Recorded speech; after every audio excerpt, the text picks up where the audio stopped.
Good evening and welcome to The Real Study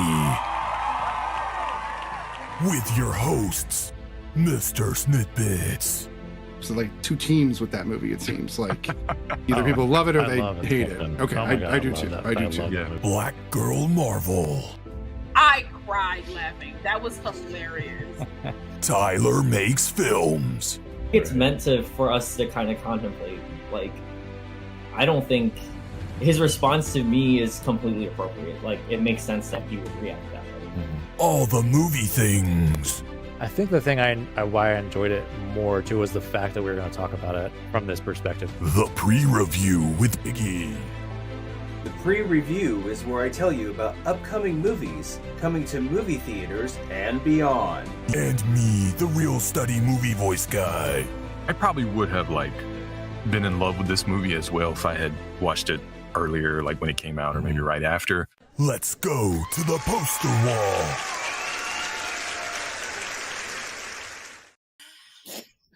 Welcome to The Real Study. My name is MrSniDBitS, and to my left, as always, is BlackGirlMarvel. This is, of course, Season 2, Episode 28, where we are doing an Cate Blanchett evening. Today is her birthday, and so we figured why not talk about movies about Cate Blanchett on her birthday.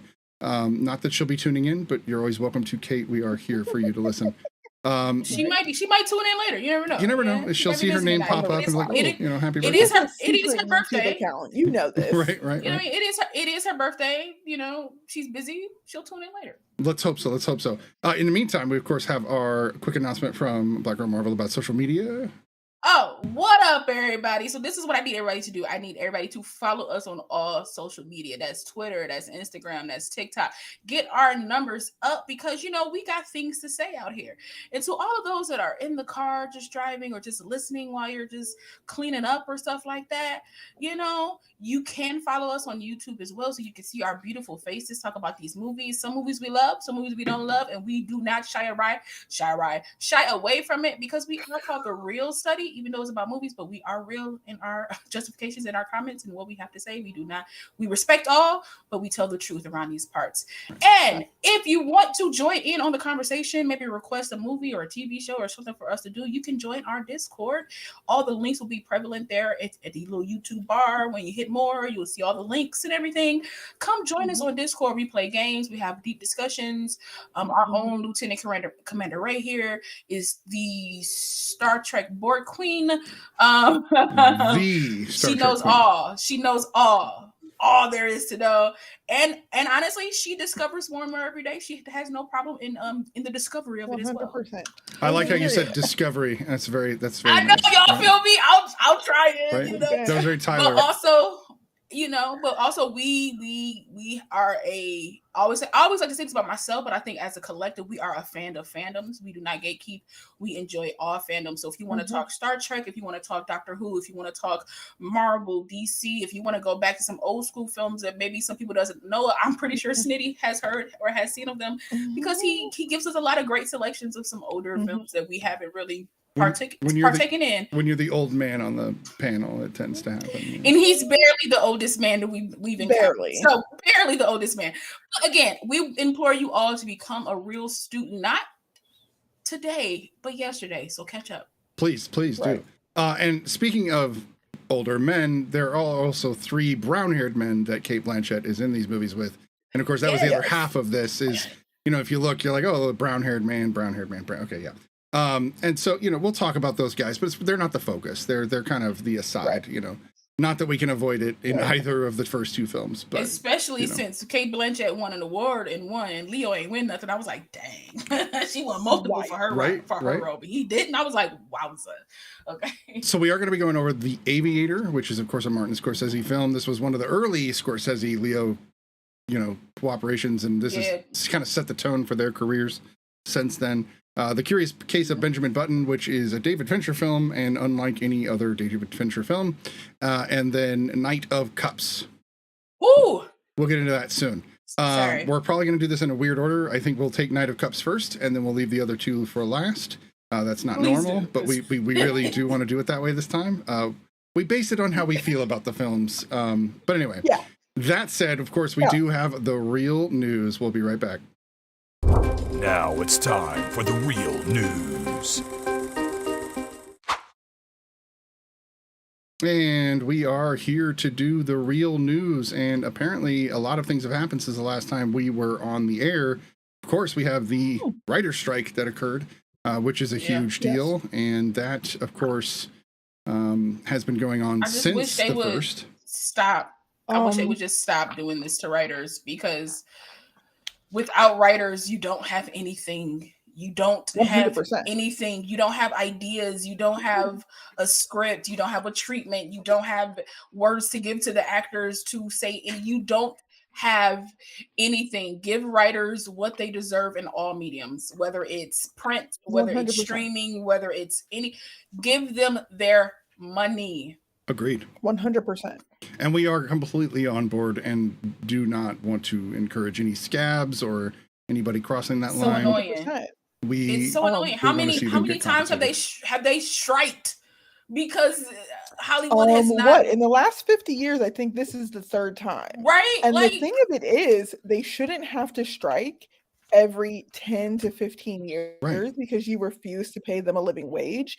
We wouldn't have had media to review all the way when they crest from silent films into speaking roles till now without writers. We wouldn't have it. And honestly, a lot of the projects we have, because there's different archetypes that a lot of stories that we see are based on tales before it was possible to record them, right? The physical form of writing entertainment and stories, legacy. We need to pay writers. Yeah. We need to pay them. We do. And I think they're forgetting too. I think they're really forgetting that Hollywood ain't the global sensation that it used to be back in the day. 100%. I can record a film from my phone. I can write myself. 100%. I can get a group of my writer friends together to be like, hey, I got this idea. Let's do something. And we can bypass Hollywood, period. So either you want the destruction of Hollywood, really, for real. Well, for real. Or you can just pay me a living wage. Every time the media changes, every time it changes to something different, first it was just writing for TV shows and movies and just trying to get a living wage. Then it's okay, now our stuff is going directly to streaming. I'm gonna need a profit from that as well. Just keep up with what's changing, make the laws put in place, and give me my money. 100%. Give me my money. 100%. And there's another aspect of this. The international aspect of filmmaking is also, we've got Vancouver, BC. We've got the European film festivals all over the place. Of course, we already know there's strong, markets in British film and, Italian film, French film. But then we've also got China has been a huge breakout in the last 15 years for making films. So there's more competition. Hollywood, Bollywood is another big one. Nollywood, I think Nollywood is the second highest. To Hollywood, I think Nollywood, Bollywood, Hollywood. I think that's how it goes. Wow. So Hollywood isn't even top dog in the list. In that list, I think it does go African, Indian, American, and then which makes sense. So it makes sense. So it's you guys are really shooting yourselves in the foot. You keep doing this. It's just 100%. Now, of course, we have lost quite a few things from the air because of this over the last 2 weeks. Looks like. Of course, we've got all the TV shows, Jimmy Fallon and SNL, everything kind of dropping off quickly. But it started to affect shows that we all kind of thought had scripts ready to go. Stranger Things, season 5 was put on hold. I think we were all kind of wait, don't you guys already have that ironed out? Apparently not. Yeah. So I'm not unhappy that there will be some things released still because, I am still a connoisseur, of course. But I'm hoping that they'll back pay the writers for some of these things, possibly. Right. And I know films, of course, will not be affected nearly as much because they've got piles of scripts just laying around. They can trade around and pay for it, et cetera, et cetera. Yeah. So it's not really a big deal. We've got Sylvester Stallone reprising his A role, I think, for Cliffhanger. He might be coming back to the same character. Why do we need a second Cliffhanger? I don't know. Why do we need more for the movie Cliffhanger? Yes. I was are we talking the Suicide Squad? Coming back. I was Guardians. My brain was not going to the movie Cliffhanger, and that should be that should show you something. Well, the Let's say legacy something. I films don't know. are huge, in the last How many decade. times can he hang from a cliff? And I'm like in suspense. Cliffhanger was not good the first time. I liked it. I liked If it. we- It was interesting. I'm gonna call it space. Actiony, Here's what I'm going to say. Here's what I'm going to say. I appreciate a movie that is purely entertainment. Now, whether that movie is good entertainment or bad entertainment or deserves a sequel to that story, A 30-year is sequel, another even. thing. I'm not saying that Cliffhanger, you know what I'm saying? Because he was doing a whole bunch of those over the top and the whole night. You know what I'm saying? All of those. He was. But like, what? Another cliff? Is he Grandpa Cliffhanger? Like, what are we talking about? Well, the thing that sucks is that one of the best parts about Cliffhanger was John Lithgow. And he's, of course, the bad guy, so he's not coming back. Like, that's not going to happen. It's a 90s flick. Why would that happen? So we're going to miss out on a good bad guy. I don't know. I don't know. His son, Lithgow's son. We've got Pedro Pascal joining Ridley Scott's Gladiator sequel. Speaking of sequels, another sequel we don't necessarily need. We'll see. Maybe not. I think we live in the era of sequels. Because it's already movies we didn't ask for. 2 or 3 of those. We're going to see them anyway. Oh, not Gladiator. I'm thinking of 300. Okay. Yeah. There's 2 of those, and too many. I mean, still soldiers doing like a Roman times and stuff. So it's not like you're off base. It's spears and shields. It's a multiverse of loincloths, right? We're doing it is. They're all descendants of Tarzan. It's fine. Here's even more bad news about the writer's strike affecting Blade, which is now being put on an indefinite hold until they figure out what's going on. Which the movie's already lost a director.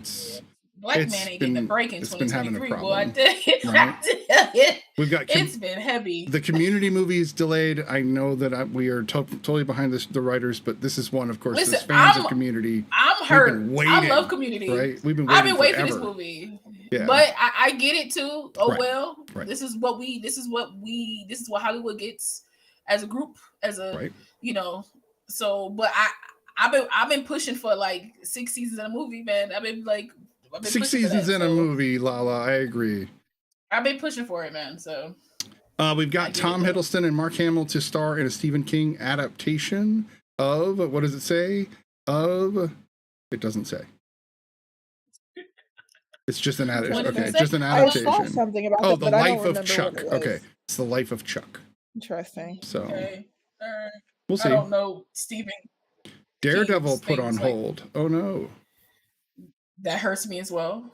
No, we don't need to talk about that. That's just depressing. Let's see. Wait, what? Okay. No, I thought they were doing a Monkey Shines 2. I was really like, wait, why? What else they've got going on? Oh yeah, Disney and Hulu Plus, or Disney Plus and Hulu are going to become one app over the next few months. I don't know why they didn't just do that originally when they bought them. Like, I feel like that would have been an easier transition. Because initially it was like they tried to do it slowly, and honestly, like I think I would have just preferred them to rip the Band-Aid off, like, hey, we bought them and we're merging.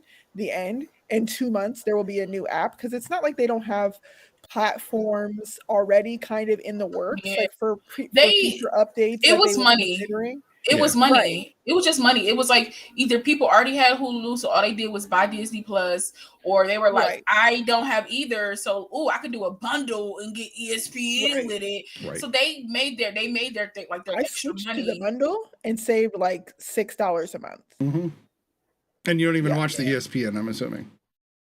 No. Right. Or the live TV. Right. I have live TV only for what it gets me. I don't watch it. But here's the thing, I don't even watch live TV no more. Yeah, because essentially whatever comes on live TV, it's gonna pop up on one of these streaming sites or something like that. Quote unquote live. I watch Pluto, and I don't okay. Yeah, because Roku has live TV, Pluto has live TV, so does Tubi. Like, pay for live television for what? For the fan. But I'm not even a fan of like live television anymore. Like, I'm so like, as a person who grew up with it mostly, like the only thing I had was live TV, and the technology slowly started to change. I don't really care about live TV anymore. I love all the NCISs. They're going to pop up on Paramount Plus, so I'm not going to worry about. I want to watch it when I want to watch it. Like, no, for sure. Like, sitting down at a specific time has no draw for me. I don't need to be there anyway. Because So- I'm probably going. It's like 8 o'clock, and I'm either probably getting tired or I'm probably doing something. So why am I? I like to save up episodes anyway. I want to watch Me 3 too. or I 4 want in to a watch them row in at least. succession. Like, You know, I ain't not trying to watch 100 one in and a then be row, like, but you know, and 2, then 3. like, oh no, Right. I'll do 100 in a row. That's how. Because You I'm and waiting for Batsy, the listen. you and I love Bats are a the same binge. way, man. I I cannot on. do love a that. binge. Waiting for the No. Flash to finish so I can go ahead and binge that. I Because cannot do I it. kind of I started on the CW. I started watching like the first, but the CW does this weird thing where they'll have like episode 1, not 2, 3, 4, not 5, 6, 7, 8. Like you'd be like, why are we skipping episodes, CW? What? Why are we skipping episodes? Yeah, they'll do something No weird like that. good. Like why are we skipping episodes? So I was Look. just like, I was like, Flash already on Netflix. The 9th season gonna be on Netflix too. I just gotta wait. I'm patient, baby. I ain't gonna watch it. Look, I know we want to move on to the next story, but I love a binge. Like I Come do on. like watching weekly, depending on the show. I think it gives an environment for thought and whatnot. Leverage And redemption. also, I think it was like maybe like 2 or 3 years ago. Okay, I'm fine if I'm judged in this moment, but I watched I think it was 16 seasons or 15 seasons of Criminal Minds Come on. in like 3 months. I'm was here for it. like, my brother was like, "How did you do that?" And I was like, "Don't worry about it." No, for real, like shush. We No, don't don't talk get me about it. wrong. kept I've going. done it. It happens. I've binged Buffy. I've watched straight through 7 straight seasons, and it's 26 episodes a season, other than season 1. So it's not, you know, it's not for the faint of heart, if you will. It's really not. But even It's really not. like lately, this my binge problem. I'm still on season 2 of original Star Trek because I can't binge it. It just No, the original. I need to TOS, digest it like 1 or let 2 at a me time. Set you free. Yeah, You cannot binge that show. it's just not Believe me. possible. Having seen it, you cannot binge it. I think the ability to binge has a lot to do with the story structure and the pacing of an episode, where the episodes for the most part are pretty solid. The pacing is much slower. It feels like a walk, not a run, which makes it impossible to binge. So don't feel bad. Don't try. I appreciate You will that. burn yourself out. You'll be like, "Oh my god, I can't do it." It's like, no, you can't do it. I mean, I did with season 1, but then I got burnt out. So that's the problem.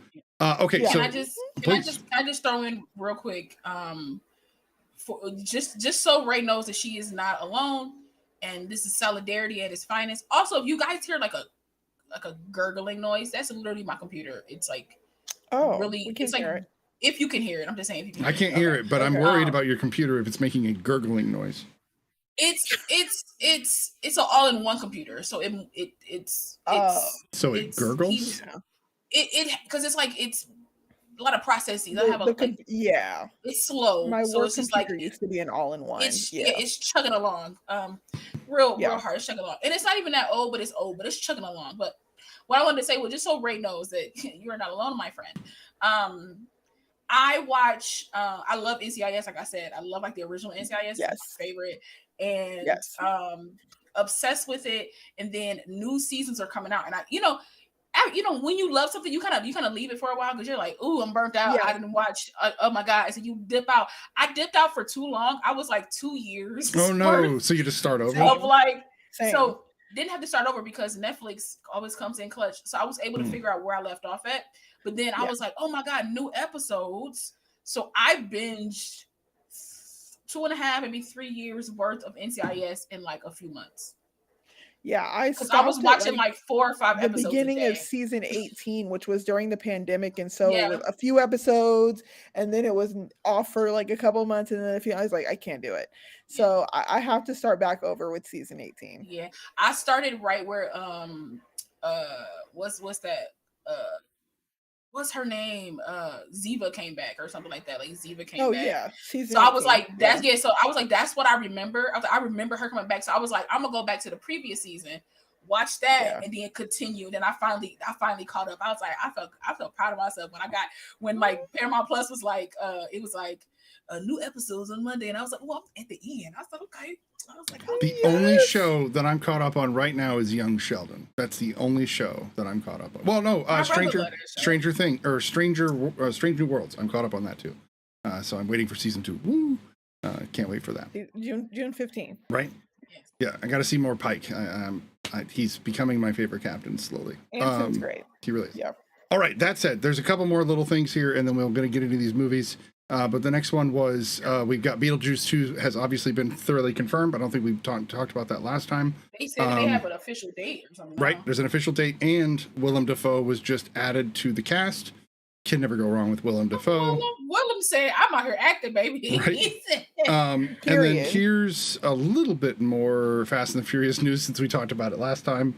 Now, instead of the 2 movies we talked about, they're going to turn 10 into, now it's 3 movies since very much the last time we spoke on this show. Stop. So they've added another movie in 2 weeks. Yeah, they said it's going to be a 3-parter. They said it's going to be a 3-parter. Yeah. Slow and a crawl. And did you guys see Straw Hat I'm here for it. at the opening? No. He got to host the opening over in Rome. Oh, wow. So That's Straw Hat's cool. doing all right for himself, I think. Let's see here. Can't help but be a little jealous, but congratulations for him. Right.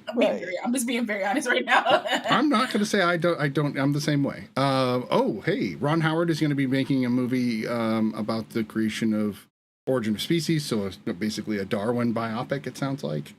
That would be interesting. Jude Law to play Darwin, it looks like. That could be interesting.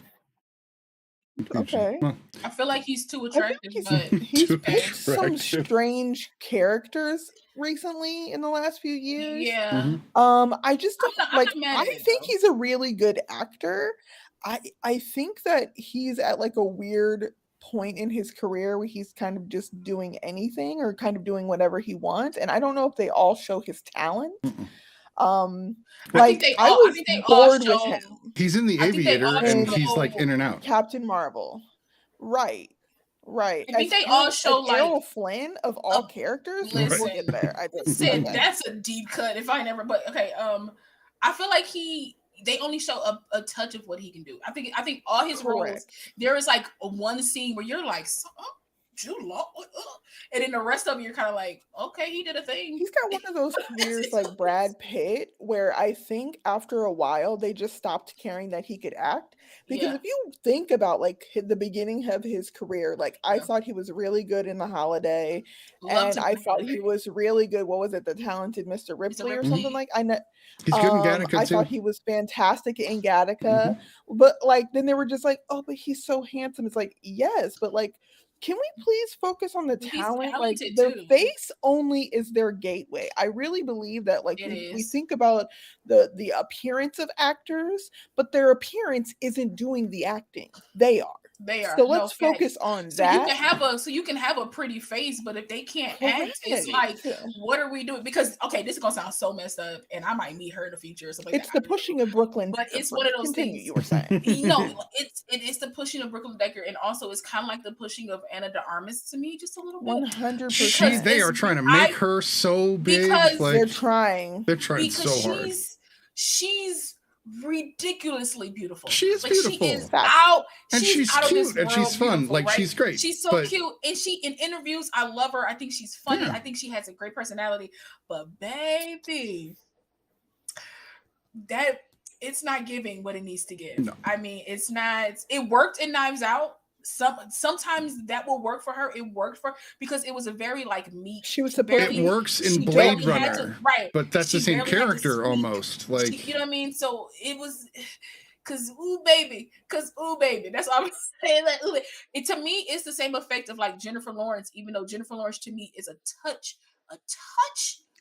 I think she has more charisma, and I think she's beautiful, but she's like regular girl beautiful, which I think is easier to kind of push. Whereas Anna is like, sis, like go sell perfume and make millions. Like go. Why aren't you working for Victoria's Secret? Like that kind of level. Like if she had a campaign like Charlize J'adore. Yeah, like a Chanel, like just be beautiful. Like just like some people are just meant to be beautiful, and that is okay. And I feel people slightly bad because I know obviously, like, this is probably something she's wanted to do. She's finally in a space Sure. where she's like, It doesn't I mean can- she can't get better. people- That's the thing. Like, It's, we've and seen it's not- people it's start not- out kind but of like, also, and then get really good. I want people to be honest with themselves and with the crafts and be like, Well, okay, Ghosted. I Can we just I talk didn't about got- I didn't- Ghosted for a minute and just why I we never know saw that? it. I refuse. Well, it's so bad. I won't even. If somebody requested the show, I would say no. I would just say no. Like, no. I haven't. No, it's like I haven't watched it, and the only reason I haven't watched it was because I felt like ain't no Apple TV. I ain't got Apple TV, even though I can find it if I really wanted to. So I'm not gonna anything that's on Apple TV. As much as I want to watch it, I'm not gonna go too far from it because I can't. I'm like, it's Apple TV, whatever. Right. But only reason I don't want to see it is because I don't feel like this was a real thing that they wanted to come out. I think they were like, oh, they were great in Knives Out together in the few minutes that they were in Knives Out together. Let's put them in another movie, but let's make them a love interest this time. Well, and I it's like just how like, I don't they care. flipped well, the I Chris heard Evans that it thing. wasn't supposed to be her. It was supposed to be Scarlett Johansson. Oh, That's even when grosser they've been to me. I mean, they've I been know- acting together a 100%. long time. Like, They're And I know that they best- know- they're they know they're each other really literally well, right. in real life best friends, Best brother friends. and sister. They're Yes. brother and sister, and they're like Scarlett and I understand that they were like the nanny diaries together, But whatever. they've they were already in. done like 4 movies Right. together. yeah, no, But they've it's done a also lot of like- movies together. It's also like I'm good. You could have just put 2 unknowns in here, and I probably would have watched it more. That's exactly Honestly, right. I would have, because if it's a it good was script, 2 it's a good people script. that no one knew, and they released it as a to-be original, it would have streams. Right. I guarantee Right. you. I would have Honestly, watched no, it. you could've- market. It could have even been on. It could have even been on Prime. Honestly, because if it's Prime if it's original a or certain, something like you know that. what I'm saying? If it's a certain if you got a certain amount of money in this or certain backing or you're at certain locations, Right. you could have easily put this on like Amazon Prime or something like that. And I probably would, and you could like free on Prime. I'm not paying for it, not Prime on video, free on Prime. I would easily have been like, oh, let me clock this. Let me see what this is about. Ghosted. Like, what's this about? Right. Because I'm super close to watching The Citadel, like the series The Citadel. But I'm also, thinks about that. but It's the also, most expensive no TV show offense- ever made. No offense to Nick Jonas's wife, Priyanka. I don't really see her as that great of an actress myself. I just think again she's gorgeous, and Anya, so they gave her things to do and she did them to the best of her ability. And then the guy that's with her, I can't remember his name, but he's a really, really pretty face Jamie too. something, I think. Yeah, something like that. He's very pretty too, and I'm like, your acting's a little.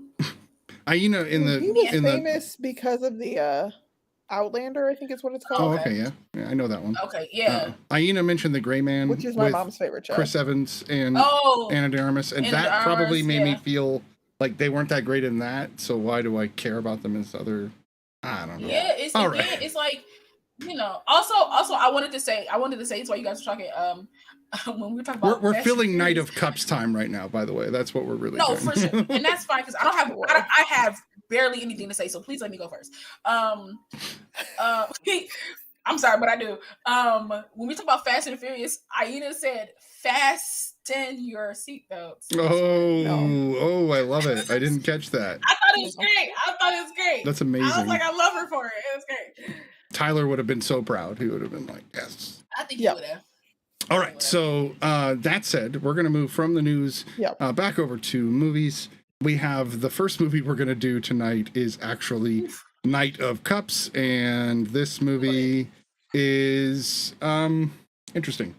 I feel like great solidarity in our reaction as our collective reaction. I agree. Because I really I was so nervous. I was like, it made me feel. Look, I'm going first. Can I just? Okay. Okay, you're going first. I don't It care. made It's me fine. feel like it made me feel like the Green Knight. Like I was so lost and felt like my time had been wasted.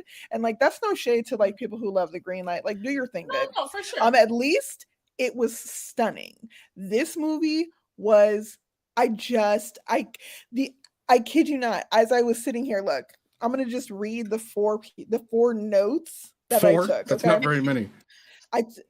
I said if I wasn't reviewing this movie, I would have turned it off 20 minutes in. I kept saying, "What is going on?" Okay, I said at 22 minutes, I said it feels like a movie that is trying to convey a feeling, but doesn't feel like it's telling a story. It doesn't feel like it's telling me a story, right?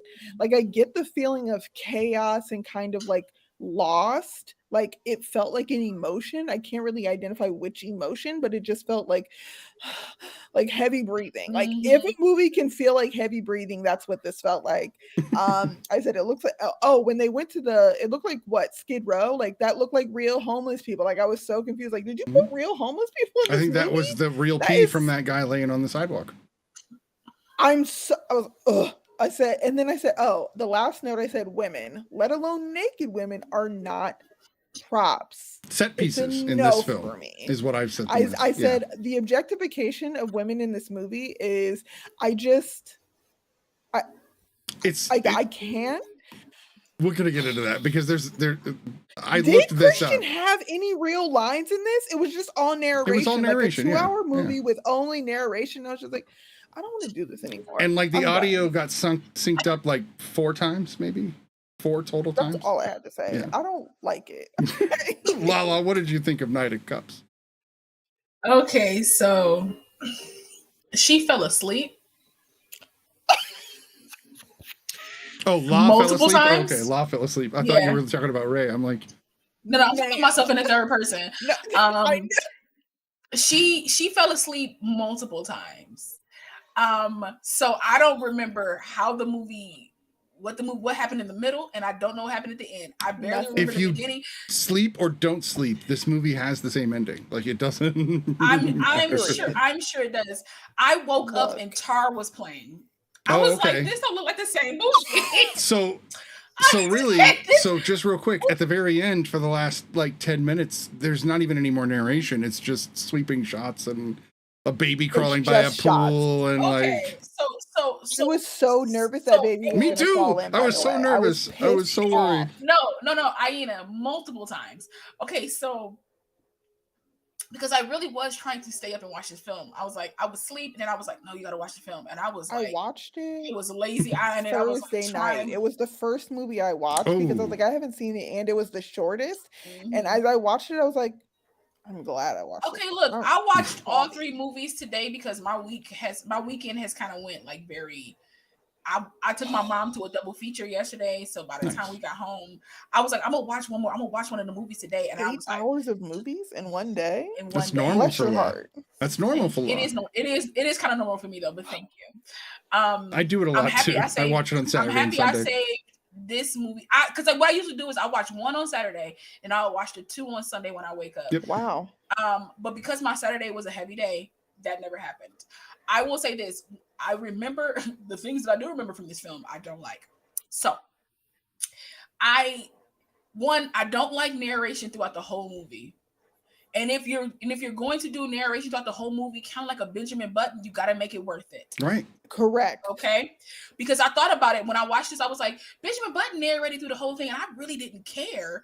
But this one, I cared. I was like, why are you still talking? And then it'll be like, sometimes you couldn't distinguish between the voiceover and when they actually started to pick up and talk a little bit throughout the scenes. So I was like, and then I'm like, is all the audio here when it needs to be here?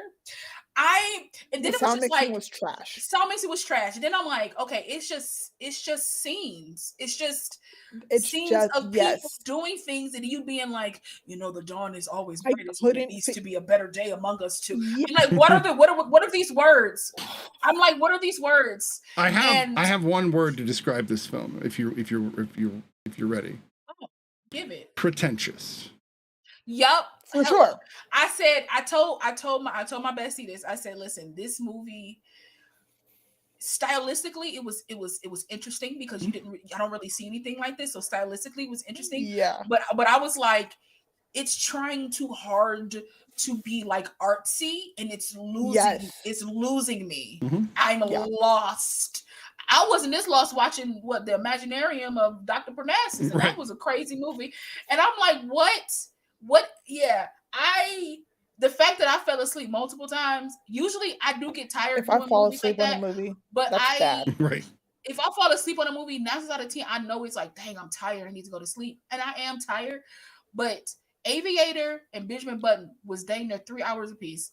And I didn't fall asleep on none of those. Correct. This movie was the shortest movie. And I conked out hard. Like hard. And that's how I know. Christian Bale, Cate Blanchett, Natalie Portman, and I didn't listen. I fell asleep so hard. There I was didn't so many other is I didn't even stacked, see. like This ridiculously movie is stacked. Nick Offerman. I Right. heard his Nick voice in the Nick one Wes scene. Bentley, Teresa Palmer, Wes- Imogen yes, Poots. Wes- Antonio. I was like, Yeah, Antonio is Banderas Antonio popped up, crawling right? on the ground. He was crawling on the. I said Antonio Banderas. I said, okay, this film was stacked, and I still fell asleep. I didn't. And Natalie Portman is one of my favorite actresses. I don't like her in the Thor movies. She was the wasn't only bad. one that gave an actual performance in the entire movie. And you know what's messed up? I didn't even see her because I fell asleep. No, you did because you missed her No, because there's about 10 minutes of her, and that's about it. Yeah, I We fell also asleep. picked I this didn't as a even the see kid. her. only one that gave it. No, go ahead. No, I was gonna say she was the only one that gave an actual performance. When Brian Dennehy got up off the, I was like, "What is Brian Dennehy doing in here?" I was so He's the confused. dad, right? He's Wes He Bentley's was the dad, and Christian the Bale's brother, dad, right? I only remembered because he was Lucifer's son and Ghost Rider. He was also just in whatever. American Like, Beauty. He was the brother or the next door neighbor. That's where he got his fame. I didn't listen. I watched the moon, the moon segment. I tried watched to that keep segment. track. That kept me engaged. I was like, while I was watching, I typed the titles. names, and then I was like, honestly, this is stupid. I don't care about the No. titles anymore, and I I'm- just deleted no. them. I was up during the moon sequence and I felt like I just blinked, but I must have slept. I didn't blink.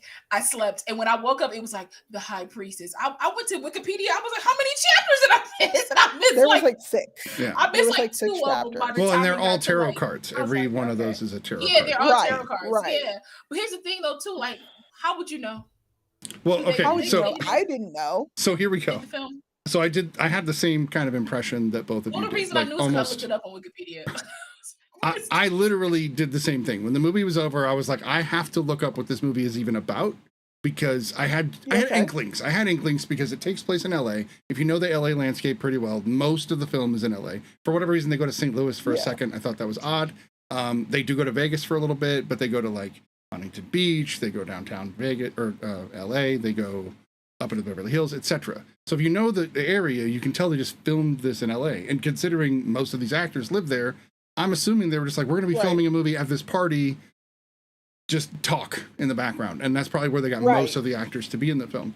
The rest of the film, I agree with you, Law. It feels like somebody literally was just like, if I do a shot of this girl in the pool with the light in the background and she splashes, oh my that's God, art. it's And gonna- I'm like, and I'm like, no, it's not. it's not.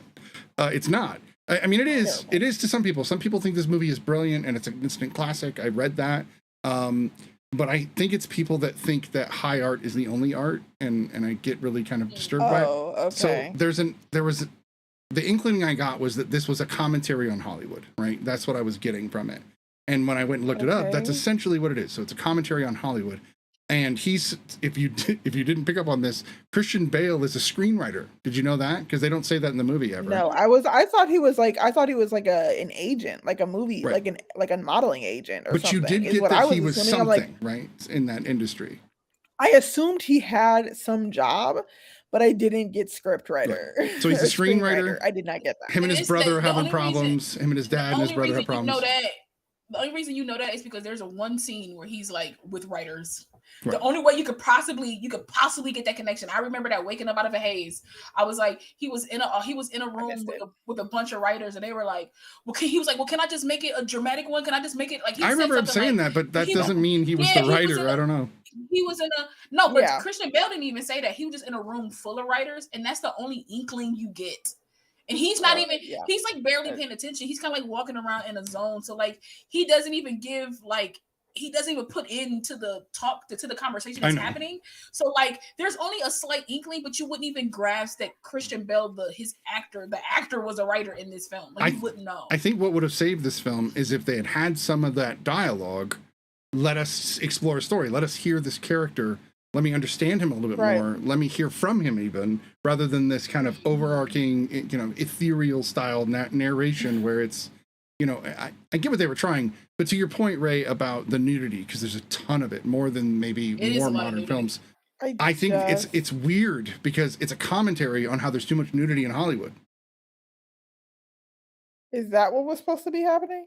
That's what it is. It's a whole commentary on Hollywood, but it's them shoving it down your throat. Like kind of, I couldn't tell if it was like maybe like consumerism or indulgence, like all of those. I just didn't get it. It's like, okay. I knew that it was they were talking about like the landscape of like Hollywood and like the LA scene in Hollywood and being in this world, but I don't care because you didn't even present it in a way that was compelling for me to pay attention. Right.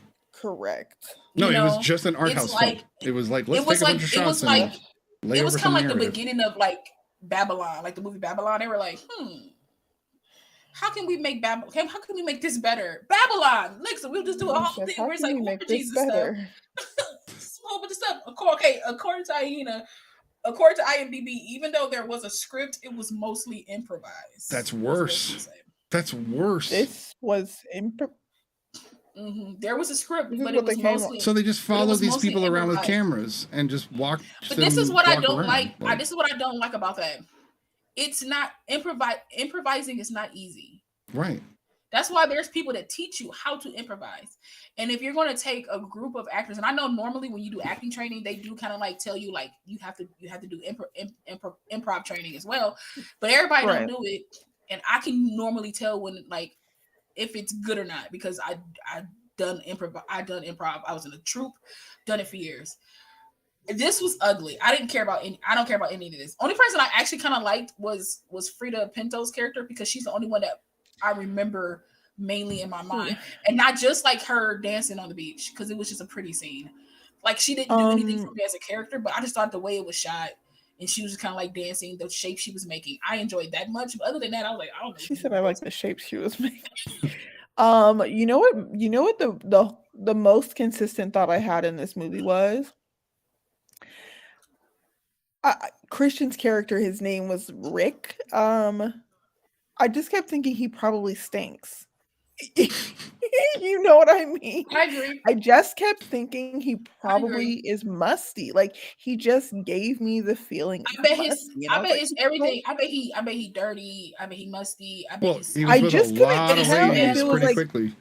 If it was I feel like his breath clothes, or if he was just wearing the same clothes. Like it was just so like when they went to the loft and I couldn't figure out if that was his brother, where his brother was staying or living or squatting, and like it was just his brother was like weird. He was just like hitting and breaking everything all the time. He was just hitting his dad and yelling at his dad all the time. What is going on? You know. Like I said, I just kept asking myself, what's going on? So I missed all that. I have a very quick and simple way to sum up this movie for anybody who wants our review. Here it is. Skip this one and watch anything else. Watch anything else. Anything. I felt bad about watch episodes of ER. Watch those are Repo solid. the Genetic Opera before you watch this crap. Okay, I'm telling you, like I will take this is now the new low at the Real Study, in my opinion. Listen, watch RIPD. Watch RIPD. Watch RIPD. Seriously, 1 and 2. Like watch Wolverine Origins X-Men before you watch this movie. Right? They have episodes of Trauma Life in the ER on Crackle right now. Okay, I'm sure they do. No, for sure. Watch that instead. You know, maybe even just turn off the TV and go walk or something instead of watch this movie. Like, I mean, anything really. It's sunny most places across the country right now. Right. So get some vitamin D. Watch Thor 3 or 4. You know what I mean? Yeah, those are better. You don't have to. Better. You don't have to watch this. I'm trying to think if there's even a movie we've even touched that I hate as much as this one. I don't think so. What is it, Repo? No, Repo I would watch before I even came close to watching I this movie figured you would. I don't think it is. Because this was just trying too hard to be something that it didn't know what it wanted to be. Right. It was like if a child... think of another movie that I didn't like as much that I just... Honestly, if push came to shove, if I'm thinking of another movie that I absolutely did not like, I would watch The Green Knight again over this.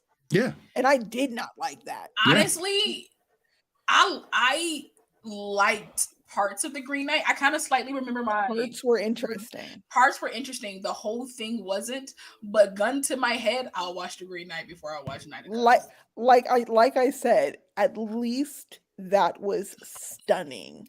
They had a definitive vision for what they wanted that movie to look like. It was aesthetically pleasing.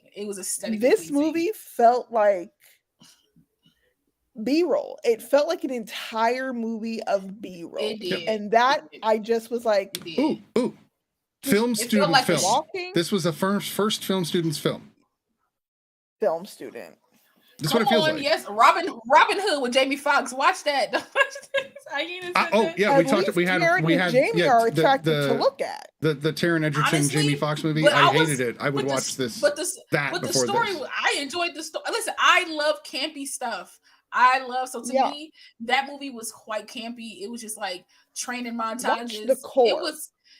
I love the core. Okay, let's not insult the core. I love the core. No. That's what I'm saying. I love the core. It's one of my favorite movies. Right. But Surge. It's not a good Surge. No, Surge. Sorry, I love the core. Watch Deep Blue Sea. You feel me? Watch Deep Blue Sea. Watch Deep Blue 3. Meg 2 is on its way. Watch Zombievers before you watch Night of Cups. Watch Beaver. It's a movie and it's actually fun. It's great. I'm here for it. Zombie beavers attack a cabin. Honestly, I think we should have a category of like C, B, C, D, E, F list films that we should watch. Because those are always streaming on free things that we can watch them on. This film doesn't make any of those. Fun. Right? It's not even an F film. I think that'll be fun. I think that'll be fun. It's not even alphabetized. We're not even going to rate this film. Just like a whole show on just movies that are available on Crackle. First of all, I big rep Tubi, so don't play with me. I big rep Tubi. No, you do. I love Tubi. That's fair. No, I'm gonna do a thing where because it's what says YouTube does like free movies, and sometimes there are movies that right now they have like The Fifth Element up there. Sometimes they're like they actually have some pretty good free movies on Vudu right now as well. They do. And the free section on Redbox, the Redbox streaming app. Don't forget about it. I used to be the free section is got a lot of joints. Right, let me tell you, I used to be me and Redbox used to be when I used to dig DVDs before the streaming took over my mind and my world. Me and Redbox were so cool that my mom used to be like, I don't understand how she's buying movies. That's how I watched because I had enough points saved and I got and I rented it for $1. Rented for $1. Listen, or I was renting stuff for free. Or I would be like, absolutely. Or they would give me deals. If you use the kiosks, I just got a text today, $1.25. They're giving the movies away. What they're saying is, Redbox, we would like you to sponsor us. We'll talk about this stuff. Correct. We're always saying that because me and Redbox was my best friend. See, Blockbuster was my place. I've never been I've Redboxed, but not that much. But see, this is Redbox is way after Blockbuster. Before that, Blockbuster was my place. Blockbuster was the deal. Then I went to Family Video, and then Redbox popped in my life in the time where I needed it. And it was there for me. She said, when I needed it. I have an idea. I think to clear our palate from this film, we're going to move to the pre-review, get some Biggie, hear what he's got to say about the movies coming up, and then we'll get back and we can... Are we rating this film? No, I don't think it deserves a rating from us. What would we rate it? Do better next time? Like, I don't want... No, thanks. The rating is in words. Right? The rating is in words. I think we should have them recut it. Look. Cut it again. Honestly, match up the audio. Give us some narration or some actual dialogue. Match up the audio. They need to put this on the shelf with Batgirl if that's the case. Then, because they don't. This shouldn't be allowed. Yeah, they released this shit, but they're not going to put out Batgirl. I don't understand. Batgirl? Anyway. Okay. So that said, we're going to move to the pre-review. We'll be right back. Biggie's pre-review brought to you by The Real Study. Sunday nights, 9 Eastern, 6 Pacific. Welcome to Biggie's Pre-Review. The Pre-Review is where I tell you about upcoming movies coming to movie theaters and beyond. This is for the week May 15th through 21st, 2023. Let's get the ball rolling with Fast X. Over many missions and against impossible odds, Dom Toretto and his family have outsmarted and outdriven every foe in their path. Now they must confront the most lethal opponent they've ever faced. Fueled by revenge, a terrifying threat emerges from the shadows of the past to shatter Dom's world and destroy everything and everyone he loves. This movie stars Jason Momoa, Alan Ritchson, Brie Larson, John Cena, Natalie Emmanuel, Cardi B, Michael Rooker, Rita Moreno, as well as the old school Fast and Furious cast. This movie looks epic, as do all of the Fast and Furious movies. I bet this is going to be a fun time. The action-adventure movie Fast X premieres in movie theaters on May 19th. Next up is the comedy Buddy Games Spring Break. Faced with their biggest challenge yet, the gang sets out to honor a lost pal, only to find themselves in the middle of where it all began, spring break. They soon learn their old school ways of partying can hardly compete with today's generation. Now, this stars Josh Duhamel, and he also directs the film, Jensen Ackles, Jennifer Goodwin, Nick Swardson, and Kevin Dillon. This movie looks like it's going to be a fun, good time. The movie Buddy Games Spring Break comes out in theaters May 19th. Next up is the action drama adventure Come Out Fighting. Late 1944, during World War II, the American Army have raced their way through the countryside on the border of France, entering Nazi Germany. Hitler, desperate to turn the tide, has deployed his secret weapon, an M262 fighter jet.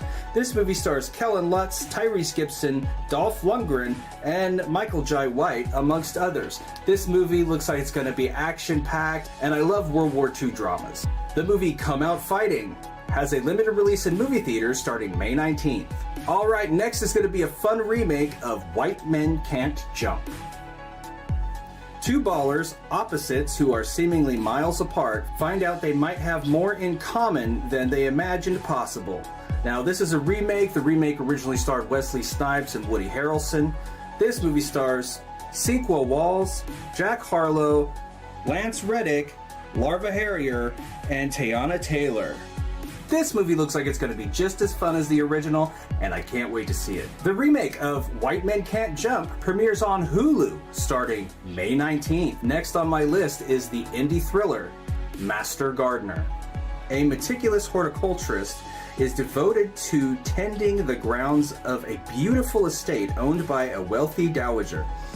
When he's told to take on her troubled great niece as an apprentice, his life is thrown into chaos and dark secrets from his past emerge.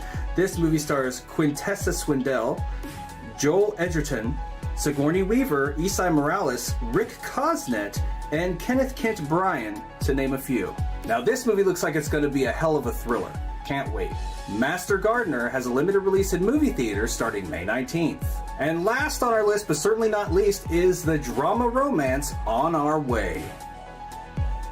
A troubled young filmmaker battles a dark voice inside his head. Can a mysterious muse illuminate his way out of it? This movie stars Jordana Brewster, James Badge Dale, Ruby Modine, Vanessa Redgrave, and Franco Nero, to name a few. This movie looks like it's going to be great. That's 2 movies this week for Jordana Brewster, and I'm excited about it. The drama romance On Our Way has a limited release in movie theaters starting May 19th.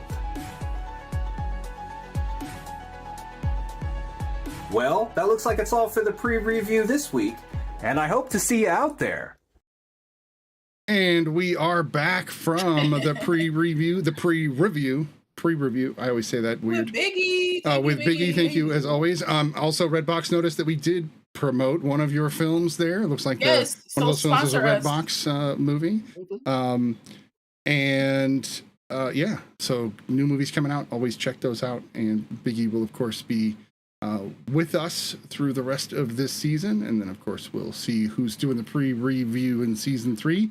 It may be MrSniDBitS. I don't know. We'll see. That said, we have 2 movies that we do want to talk about. These are definitely Cate Blanchett films, not where she just shows up as a blonde randomly for like 5 minutes. The first film Right. So, yeah. The first film that we're going to go over, we'll just go in chronological order again, is The Aviator. This is, of course, a 2004 Martin Scorsese film starring Leonardo DiCaprio playing Howard Hughes, the tycoon and aviator, if you will, the titled person. Cate Blanchett plays Katharine Hepburn, who was, of course, a famous actress from the 1930s and 40s and 50s. We've got Kate Beckinsale, John C. Reilly, Alec Baldwin, Alan Alda, Ian Holm, Danny Houston, Gwen Stefani, Jude Law, Adam Scott. This movie is... Oh, Brent Spiner shows up as well, which is great. This is stacked. Edward Herrmann, Willem Dafoe. There are more, but those are the good ones. Those are the big ones. Yeah. Had you guys seen this movie before? Nope. Yeah. You had. Okay, so let's start with Law. What did you think of The Aviator? Besides his fingernails. Listen. I was talking about them fingernails when he was in that. When he isolated himself, I said, Locked them nails himself in the room. Yeah. Them nails was nailing. I said, Lord have mercy. They were giving Dumbledore nasty. Like I was like, I was like, oh my god. Good special effects. Because Leo's nails don't look like that. I would say I don't think they were special effects. I think they were actually maybe if not glued down, then press on. I think there was press on nails that somebody created. All right, production design. My apologies. Yes. Yeah, because you're like special effects. Yeah, they were practical. Practical. They're still practical, but yeah. Yeah. I never. I think I was 18 when this movie came out. Yeah, I was like, oh my god. Yeah, I think I was turning 18. When this movie came out. I always feel that way when she says that stuff too. Yeah. So. I was 17, 18 because I graduated high school at 18 in 2005. So I was 17, 18 in 2004. So when this film came out, I didn't care. I loved Leonardo DiCaprio, but I was like, this ain't for me. And watching it now as a 36-year-old, I was like, still ain't for me. Still a child. Interesting. Only because I don't know much about Howard Hughes and I don't know much about that era of time. So seeing to me, some of these characters are like Easter eggs. So if you grew up during that era or you remember that era, seeing Jude Law as Errol Flynn, you'd be like, oh my god, that's Errol Flynn. Errol Flynn, you would have to know who that is. You have to know who that is. Any sense? For sure. And I do because I like old school movies, but I don't. Yeah. But I don't know enough to be so engrossed that I was when I started seeing these people, I was like, oh my god. I know Ava Gardner, I know Katharine Hepburn, even though I got her mixed up with Audrey for a second. And I was like, Cate Blanchett is no Audrey Hepburn. And I was like, until you go, wait a minute, no, Audrey, not Kate. And then I was like, right. And then I thought about Katharine and I was like, she's perfect. Anyway, I was like, she's perfect. Right. And I'm saying I felt like the actors did what they were supposed to do. I was just taken out for a second because I don't have a background for this, so when I'm watching it, it's like, oh my god, that's when so and so happened, and that's when this happened. So my brain, I like when my brain can do that, and my brain couldn't do that. So I was kind of like, man, acting wise, I thought Leo was amazing. Cate Blanchett was out of this world. If we're just talking about a film itself, I did enjoy this film. I'll probably never watch it again, but I did enjoy this film because it was a powerful piece of cinema to watch this man during a time have OCD that was only strengthened by his mother, which that opening scene where she's washing him and that made me uncomfortable when he makes a noise. He's like, oh, she touched him in a place he shouldn't have been touched. And I was like, did his mom physically abuse him? And nobody's we're not really talking about it. Did she nothing? It feels like it was alluded to. I would agree with that. Yeah, I feel like it was alluded to that she was doing some stuff to him that she probably shouldn't have been doing. And then she gave him these compulsive natures that only grew as he got older. Yeah. So it was interesting. It was weird though because it's both. It's his compulsive nature she gave him, but she also gave him the way out because the quarantine is how he got out. How he got out. But it's but he sunk deeper into that to the point where that didn't even help anymore. So it was just interesting seeing his descent, but then his rise in a way. And I looked him up because I know he dissented again. Because the main thing I remember about Howard Hughes is the episode of Leverage with the Spruce Goose. You know what I'm talking about, right? That episode of Leverage. So I was like, oh yeah, I remember this. I remember this part. So that was a good part for me when they started talking about the spruce groups like Hercules. I was like, oh yeah, because of leverage. Because I had media to like put this in my head. But overall, I thought this wasn't a bad film at all. It's called the Hercules. I'm sorry. I know. Calm down. I know, Hughes. Don't yell at me. But overall, I thought this was a beautifully shot film. It really captured like old Hollywood. It really captured like that over glamour and beauty and things like that. Scorsese shot it real wide too. Like everything is way out to the edges, right? Yeah. And I just felt like everybody showed up and showed out because Cate Blanchett was in this movie for like 15 minutes. And I said, you better act, girl. I didn't know she could do that. Like real talk. Like because people she was good. Because she's been Celine from like the underworld for like 18 movies. I know I'm exaggerating. Yes. But like for like 18 movies. Barely. That's all I'm barely like referring to like for like 18 movies, that's how you very stoic, straightforward, like no. But to see her like full of passion and like I haven't seen her like that. So I was like, dang, she can act. She can act. Like yeah. I think you're holding yourself back, or whoever your management is holding you back because you can act, baby girl. I was like, wow. Obviously, Cate Blanchett, but I was like, so Leonardo DiCaprio, it took him to like fight a bear to get an Oscar. I was like, it was a look. Okay, but it's like between then and like how many roles did he have that were worthy between this and the bear? I know, right? but that's what I'm saying too. I'm like, they refused to do for him what they did for Daniel Day-Lewis. Daniel deserved his Oscars, and so did Leonardo. I was like, it blew my mind how amazing he was. And of course he got nominated, but I was like, how is Cate Blanchett winning all these awards? Like I'm not saying she wasn't great in it. I'm not saying that she didn't have a great part, but there is no way she should have been winning all these awards and then Leo ain't win nothing for this. To overlook his performance, to say that these two people, I mean, he's clearly the star of the movie, but she was fantastic as Catherine. I mean, she was. Like, I always loved her. But come on.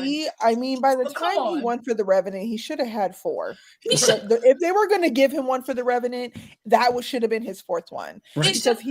Because he had so many, even from a young boy until he became a man. Basketball Diaries, Was Eating Gilbert Grape. This movie. It's too many. Come on. There's too many. And then on top of that, like, okay, then I'll Catch Me If You Can. Maybe that's an underrated one. Catch Me If You Can. Like, it was too many. I was like, it's too many. Okay, he got too many films where he should have won, but I was like, he really didn't win for this. I like, to me, this would have been like a star turning performance. Like, he not only played somebody else, because they love giving people awards for playing somebody else. Right.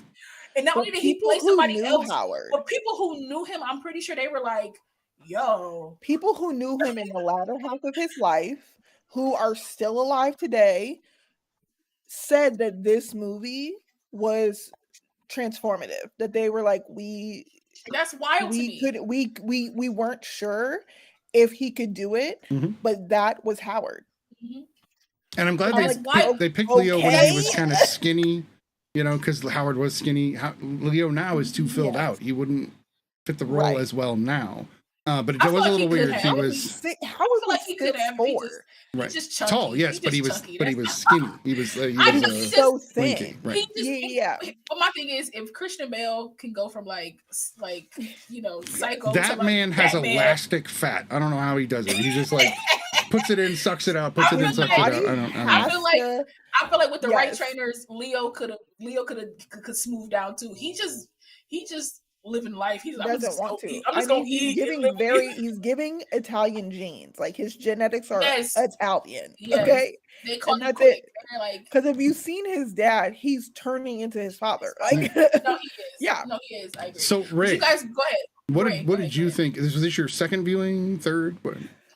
Yeah. So I saw it initially when it came out, and it blew me away.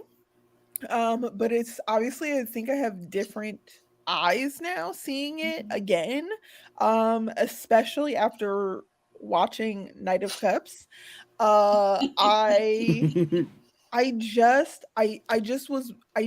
It reaffirmed that I always believed he should have won for this, because he was so fantastic. I took many more notes for this one. Sweet. My first note when they were talking about Hell's Angels, because that was when he was about to have his first break, was when he was like squeezing Gwen Stefani's hand, and he was like trying not to break.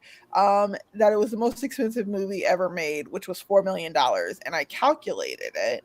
In today's money, that's $72.7 million, which is still a low budget movie. Like, that's not even a big budget movie. Yeah, it's not. Correct. Yeah, that's wild. Yeah, that's wild. For the movie he made, which like planes and like I haven't seen Top Gun Maverick, but the amount of money that's spent on that movie compared to Hell's Angels, which was like he had to fabricate these planes. You know what I'm saying? Like he was going all of these different cameras that he allegedly shouldn't have needed for a film. It's like it's not a sitcom, it's a movie.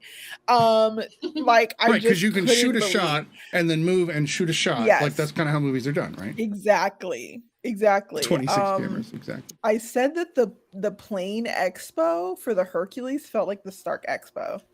I don't think I obviously wouldn't have thought that then because Iron Man hadn't come out for years until after that. But it was around the same era though, same yes, time, and that's so. like exactly. I'm like, this was like the Stark Expo. The biggest note that I thought, because he was clearly a genius, and I think there's sometimes that artistic mania is kind of the breaking point for a lot of mental illness, and that's why we see a lot of these genius people have social inabilities and things like that. The exact note I said, I feel like there's a discussion about eccentric and mentally ill men who always seem to be loved like romantically. I'm not stating that they shouldn't be because of their illness. It just feels like women who are the same, all of these exceptional women with all of these talents are not afforded that, and that there's some type of intersection of like ableism, sexism, and misogyny. Like I think women are willing to love a man who's broken, but men are not willing to love a woman who's broken because she needs to be there for him. You can't be broken. Correct. You got to take care of behind him. every good man. Correct. Exactly. Yeah. And so I think that because like he loved Catherine, and I think that at that point when he started employing companions, like he couldn't bear the emotional weight of it anymore. And then outside of what was Ava Gardner, I can't remember, what is her real name? Kate Beckinsale. Kate Beckinsale. Outside of Kate Beckinsale, all of the other companions he paid. The teenage girls, I couldn't take. I was like, nah, we wasn't even really doing teenage girls like that back then. Like, that's still really creepy for me. That she showed up to the hangar and was 15 years old, and he was putting her up in the hotel. I was like, I don't know what's going on. This is giving pedophilia. To me, I it felt is like the way it was then. I don't know. I felt like it was. I was like, normal. as gross as it was when I found that out. I was like, when I was watching it, and I saw that, I was like, that's gross, but that's also a part of the times. Right. That was just like a part of the times, because even I think Ava Gardner's character even said something like you and like your kid whores or your childish or something like that. She was something like along as those whores, lines. like as in multiple whores, like as in multiple, like right, as in more than one. So like he obviously finds his like comfort in like women, period, because it started with his mother, but then it's like he didn't have an age gap. Maybe 15 was like his minimum, and then he would go in between there. But I was like, nobody's worried that this grown man just took this 15-year-old girl to dinner. Nobody. Did you notice that when they showed up, they were like, nice to meet you? Yeah, they weren't batting enough. They were batting, and I was just like, because he values education. Right. I was and like, they smiled, like genuine smiles. Like they were like, he's taking care of her. But again, it's a culture where people used to like sell out their daughters for like a goat, and when she was like 13, and we're only talking that was 150 years ago, less than. It wasn't that long ago that we were that women were chattel. Now we're in Hollywood, and it's still people coming out and being like, this person abused me when I was like 17, and this person did this when I was like this, and that's true. Hollywood just This shows that Weinstein was the norm, right? Yeah, he Right. was. Because as Right. popular as Howard Hughes was, as genius as he was, as popular as he was extremely flawed, but also he had money, so people allowed him to move the way he wanted to move with whoever he wanted to move with. And I'm just like, hey, yo, this is wild. That was gross. Like I said, I enjoyed the film, but also I feel like I don't know. Put out what you need to put out, but people still gonna be like, he's the innovator of things, but he was also a pedophile. So for sure. And nobody's going to disagree with that. They make that very clear. It is interesting because you there's so many aspects of the person that you want to admire. You want to, oh wow, look at all these things they've done and changed the world in a lot of positive ways. Apparently, I read a little bit more, and he moved to Las Vegas in his later life and helped restructure Las Vegas to be more of a city rather than just the Strip. So there's that kind of stuff that he did as well. He did push the airplane industry in a very new and very different direction.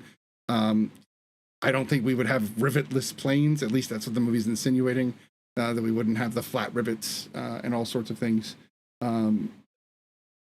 Probably be a lot different laws over LA for flights as well because of him, possible. I don't know. The part of this movie that gets to me, and it's beautifully acted, it's beautifully shot, it deserves all of its accolades. It's a brilliant film.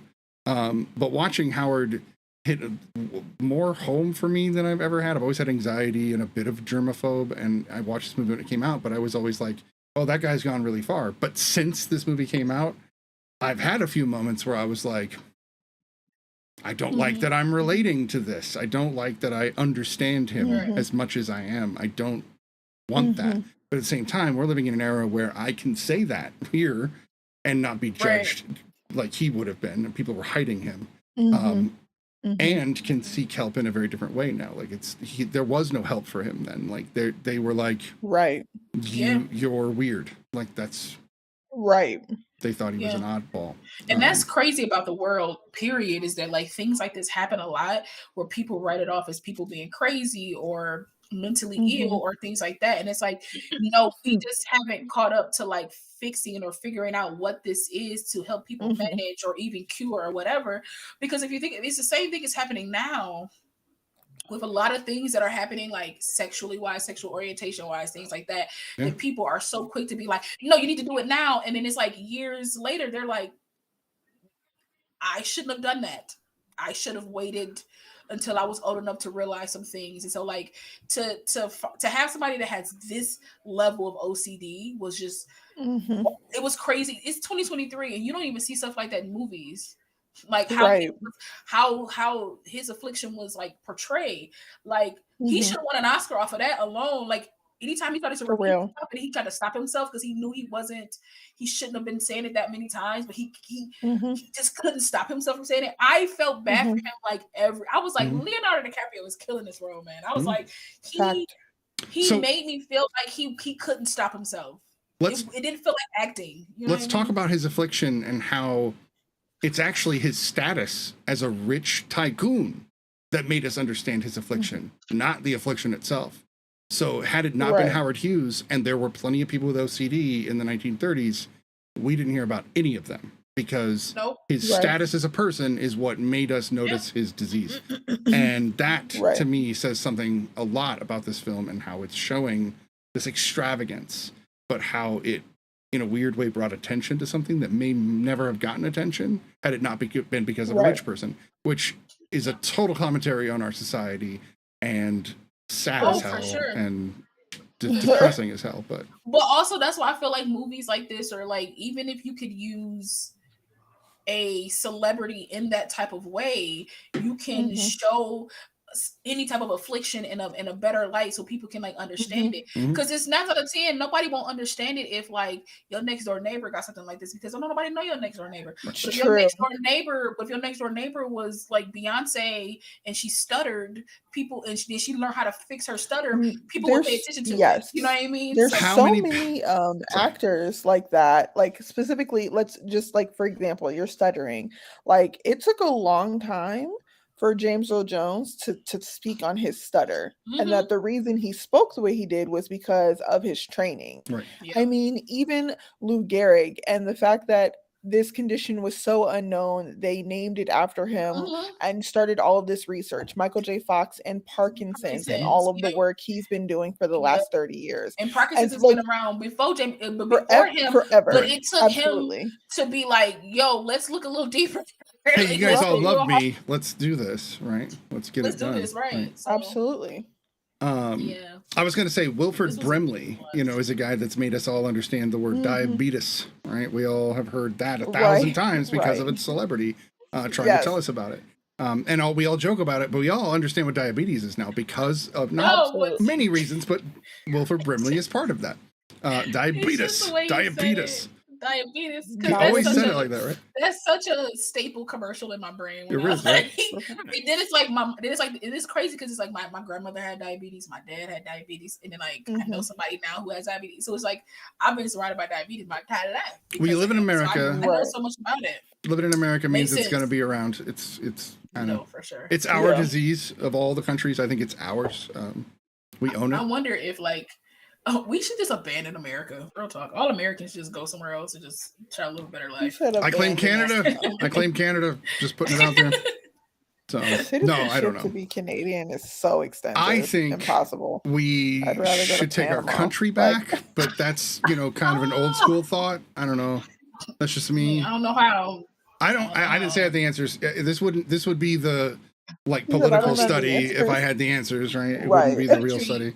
Country too corrupt to take it back. I'll just leave it where it stands. Listen, I've done enough studying, and we could talk about countries that have gone too far and then toppled and then risen again. So it's not impossible. Oh yeah, I just don't want to be a part of it. I'm gonna dip out, and then when it rises again, better I'll come back. Well, Star Trek always prophesied a World War III. And a fall of the United States. In the next if I'm not mistaken, 30 to 40 years. Right. Yeah. If I'm not mistaken, I think the Simpsons said that as well. We know they've been quite accurate. So I'm just saying. All right. So what did you think of the scene between not yet. We got a little longer. And I think there's plenty in this film to talk about. John C. Reilly for one. Like he is such a simple character, but he deserves so much credit for all of his movies. He's so great. I love him so much. He always comes prepared and ready to go. I just love him. But then you got Alec Baldwin playing the villain and nailing that role because when I tell you want to punch him, right? You just really want to punch him. I've seen Alec in so many things. I didn't remember he was in this. Like I didn't do any. I just hit play and that was it. But you know an actor when you know the back of their neck, okay? Because all I saw was his hair and his neck, and I was like, "Is that Alec's neck? What is going on here?" And then it cut around to him, and it's hard to think because it's almost 20 years ago now. Is this movie came out? Yeah. Then I'm like, dang, he looks so much younger, but like weirdly younger. He was really good. Yeah, he was. I can't help but hear Boss Baby every time I hear Alec Baldwin speak. It's That's just fair. Boss Baby for me. I love Alec Baldwin. I think he was great. I thought he was amazing. He really is. The other person that I think deserves a lot of credit is Alan Alda, and the exchange between Alan Alda and Leo in Congress. I love that scene because how many people actually go into Congress and go, you know what? Fuck you. I'm gonna fight back, and I'm going to do this in a real way. But also, how many people can go toe to toe like that with Alan Alda and make it look believable? Another point. Because to me, Alan Alda has like a I know his voice. I love voices. Yeah. And I love distinctive voices. So like him, Christian Bale, Jack Nicholson, they all have like these voices that when they speak, I'm like, oh, that's so and so. Like I just love to hear the case. They could read me a book any day. Like read me Dr. Seuss or something. Like I love it. Like just read. But when Alan Alda was like speaking, he has a menacing quality to him too. Yes. it kind of gives me like Alan Rickman in a way. Like Alan Rickman can say the slowest line, but you're like, something's wrong. Everybody back out of the room, leave quickly. He's serious. Like he's serious because like it gives like they both have like that slow drawl that kind of like pulls you in and makes you like sit up and pay attention.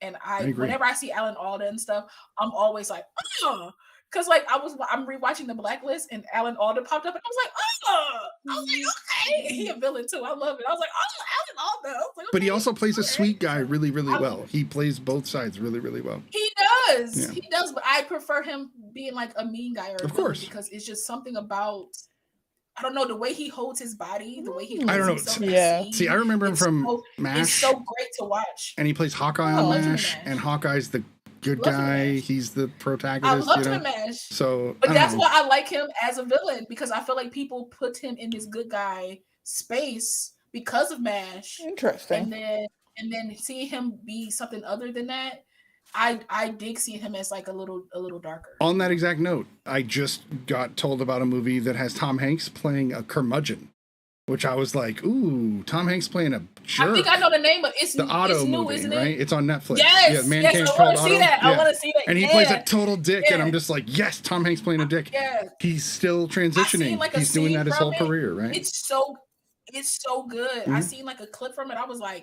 oh, it looks funny. This ain't Forrest Gump, y'all. I need to watch this because it look good. Yeah, it looks really good. I just love that man has gone out of his way, like sarcastic and stuff like that. I love that so much. But he's gone out of his way to play, because he started out as comedy, right? He did Bachelor Party and The Burbs and Booze and Buddies and all of that. And then he was like, I'm going to do dramatic and I'll go do Philadelphia. And we were all like, holy shit, he played a dude doing, with had AIDS, and it was like really epic and very difficult to watch. And then Forrest Gump, and we're just like, wasn't he a comedian at one point? And now he's like, yeah, I was a comedian. Watch, I'm going to do it again. And I'm just like, yes, Tom, let's do this. You are still, I love that though. I love that he's like, let's branch out. Like that's, to me as an actor, that's like what makes me happy about like acting and doing stuff like that. Like one moment I can be serious, next moment I can make you cry, next moment I can make you mad at me. You know what I mean? It's just like levels, and like you don't.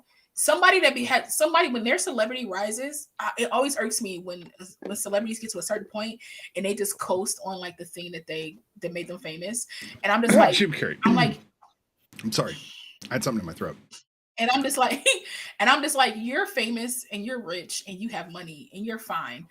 Go explore, like, because I feel like you come out and you grind as like a young actor trying to make it. You grind, and then you hit for one thing, and then you just be like, I'm gonna ride that forever, and I'm not gonna do nothing different. Are you describing Adam Sandler's career? Because that's what I'm hearing. I'm just hearing Adam Sandler's career. Like it. But it pretty much is, because here's my thing though. I'm not 100% knocking that, because my thing is this: if you know, but here's the thing. My thing too. Adam Sandler has come out with a couple of pieces where he was like, I'm gonna try to do some stuff different. He kind of like figured it out. But for me, I'm just like, if you get to a certain tax bracket, and you're gonna be there, you got a good accountant, your money is flowing, you got money in other places that people don't know about, so you still making money.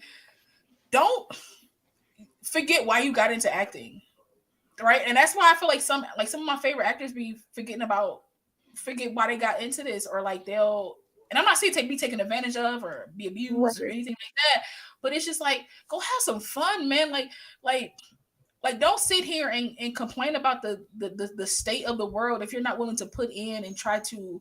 And by the state of the world, I meant like Hollywood world. Like don't okay. Like for example, John Leguizamo right now. I know I'm going off on a tangent, but I just had to say it. Like John Leguizamo right now is like anytime I see him now, he's talking about how like Hollywood is like kind of like not treating Latinos the way they need to be treated and things like that. Mind you, I'm like, Wakanda Forever just came out. Like, I'm just saying, bro, like some stuff is out there, but also if it's not enough out there, start doing some. You've been in this business long enough. Produce some stuff. You can start producing. I think that's why so many actors decide at a certain point in their career to create their own production company. Stuff. Because they like the production company that Drew Barrymore started 20 years ago now? 20 years ago. Because she wanted to make movies about women. Reese Witherspoon, who has had some great films come out of her production company. Like, if you want the stories you want to tell to come out, then you tell them. Right. Because I mean, Aldous Hodge and his brother just created a production company. I can't wait to and their new film is their first film. I think is set to come out next year. And they're both in it, and I'm like, let's go. Let's go. What you want to do? You do it, and it's like, I'm not saying that you shouldn't bring more awareness about things. You shouldn't be like, hey, there needs to be more diversity, more inclusion. So you show people what that's supposed to look like. Correct. Like you show, because like you sitting here like mad at Hollywood, and I'm just using John Leguizamo because he's the first name that I popped in my head. But there's more than just him. But like, if you feel so strongly about it, go create something. Go. I know you got ideas. You can't be in this industry that long and not have ideas or not have figured out how to record or how to film or what angles are, or how to like anything, or at least know the where biggest to grab barrier that we've had before now was distribution, and distribution is now up to the individual in so many ways. Yes. Yeah, you can still distribute on a larger level, but distribution is done digitally. It's not done where they have to ship out 100,000 DVDs or Blu-rays or whatever. It's not the same way. Now, reels, even reels for films don't get shipped. They just email them, right? They just, here's the movie, and then there it is.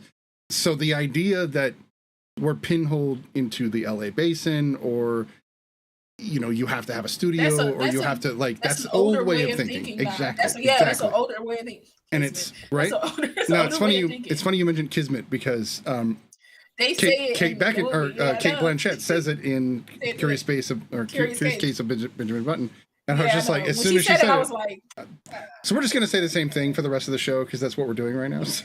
Yeah, pretty much. Pretty great. We're ridiculous, but this is one of the reasons we do the show together. Very true. Yeah. So,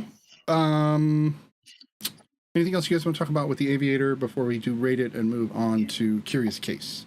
No, I think I'm. I hated the sound mixing. Really? It was so loud. The was audio and the music was so loud, but the dialogue was so quiet. Like, I was on the volume up and down. It was so off. I was like, can we stabilize, please? What did you watch in the middle? What did you watch? Just my TV. No. I mean, like, what platform? I don't remember. Okay. It's on Prime. So that might be where you watch it. No, I didn't watch it on Prime because Paramount. Did you watch it on Paramount Plus? Yes. Yeah. Okay. It could be because I watched it on Prime, and I didn't have audio issues like that. So it honestly probably could have been Paramount Plus. Now I did earbud That's up, possible, and that's also a difference. The earbud doesn't have as much of a range. I didn't have earbuds. I was just watching it on my TV, and my TV's trash. You guys watched it on the same platform, right? Yeah. Because I had Prime, but I got rid of it like a year and a half ago. Oh no! I just never watched anything on it, so I didn't want to pay the $10 a month. That's fair. No, I feel you on that. See, we do the shipping part, so we're like, we get the Prime. Yeah, my mom is a Prime member. Right. I just piggyback off of her. Of course, sure. Well, you're a household member. That's the way it works. That's literally what I am. So why would I should probably see if my mom has Prime.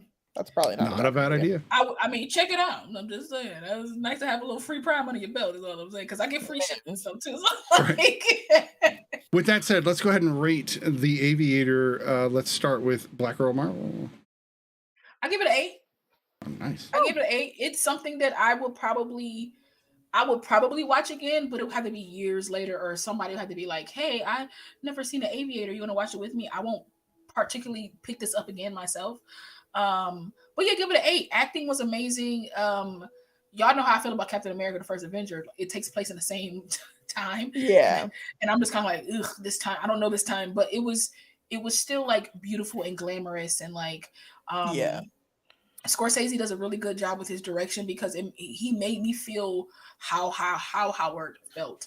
Like all the cameras, all the lights, and I'm like I'm sitting on my bed like, oh my god, like put the glasses on. You saw the people The put the lights aviators were on. I was like, put the wild. glasses That on. I is was like, artistic directing versus Night of Cups. Yes. Just putting that out there. yes. Yes. Yes, and even there were times where it was flashes in front of his face, and there was no flashes because he was hallucinating, and I'm just like, oh my god! Like, Well, there was the one I- when he was in the sparks in the factory. I think it was the sparks that made his face flash. they made him Yeah. like things like Yes. yeah. So But they were still making him, twitch. I thoroughly sorry, I have like floaties, like dust floaties.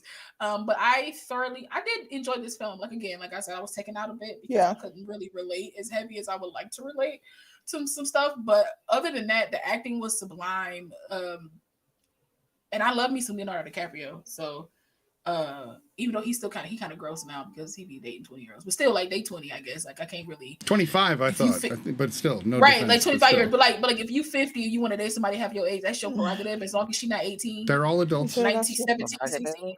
That's your prerogative, bro. Like, and they're not at a point where they can't say no, but it's still kind of weird to me because I'm not about to date somebody that's like I'm 36. I'm not about to date somebody half my age.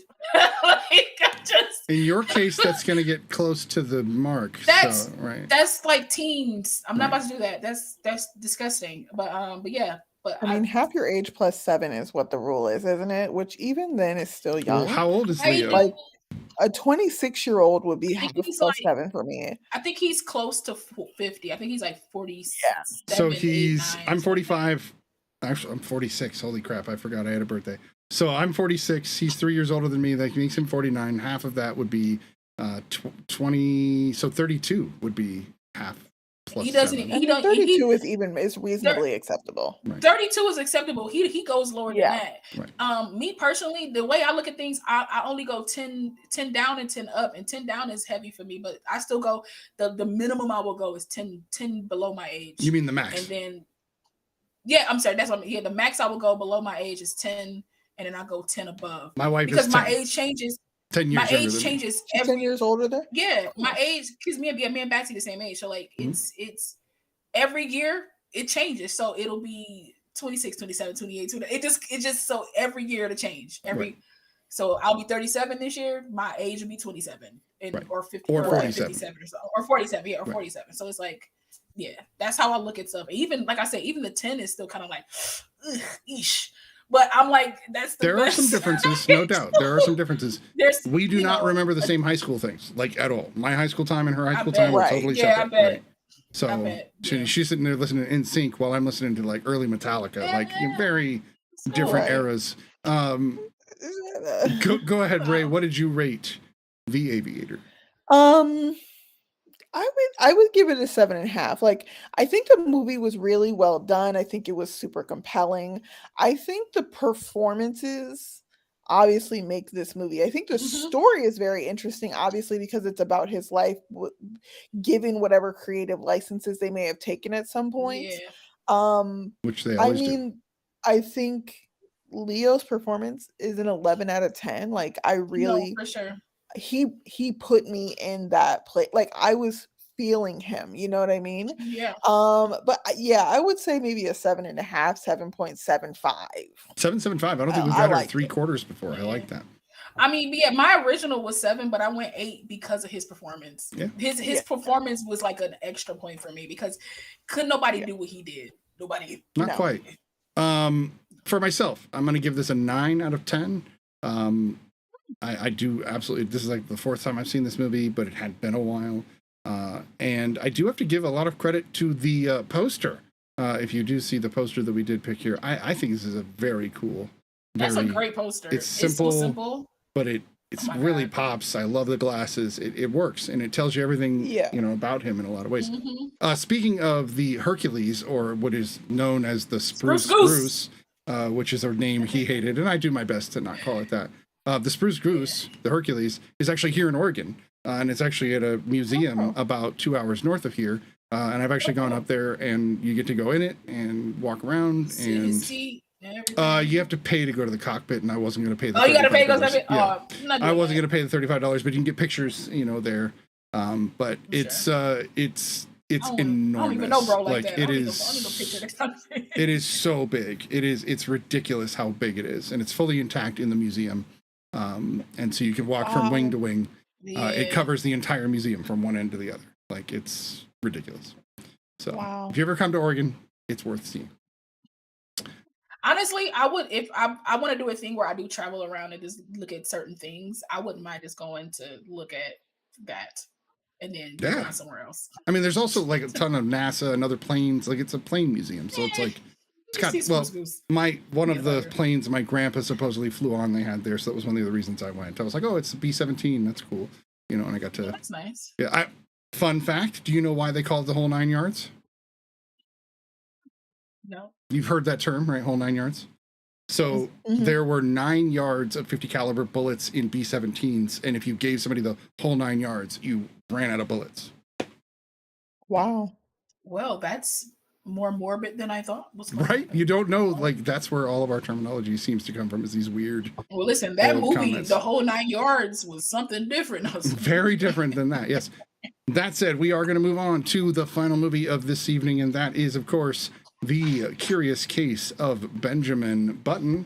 This is an F. Scott Fitzgerald short story that was adapted by this crew, including David Fincher directing.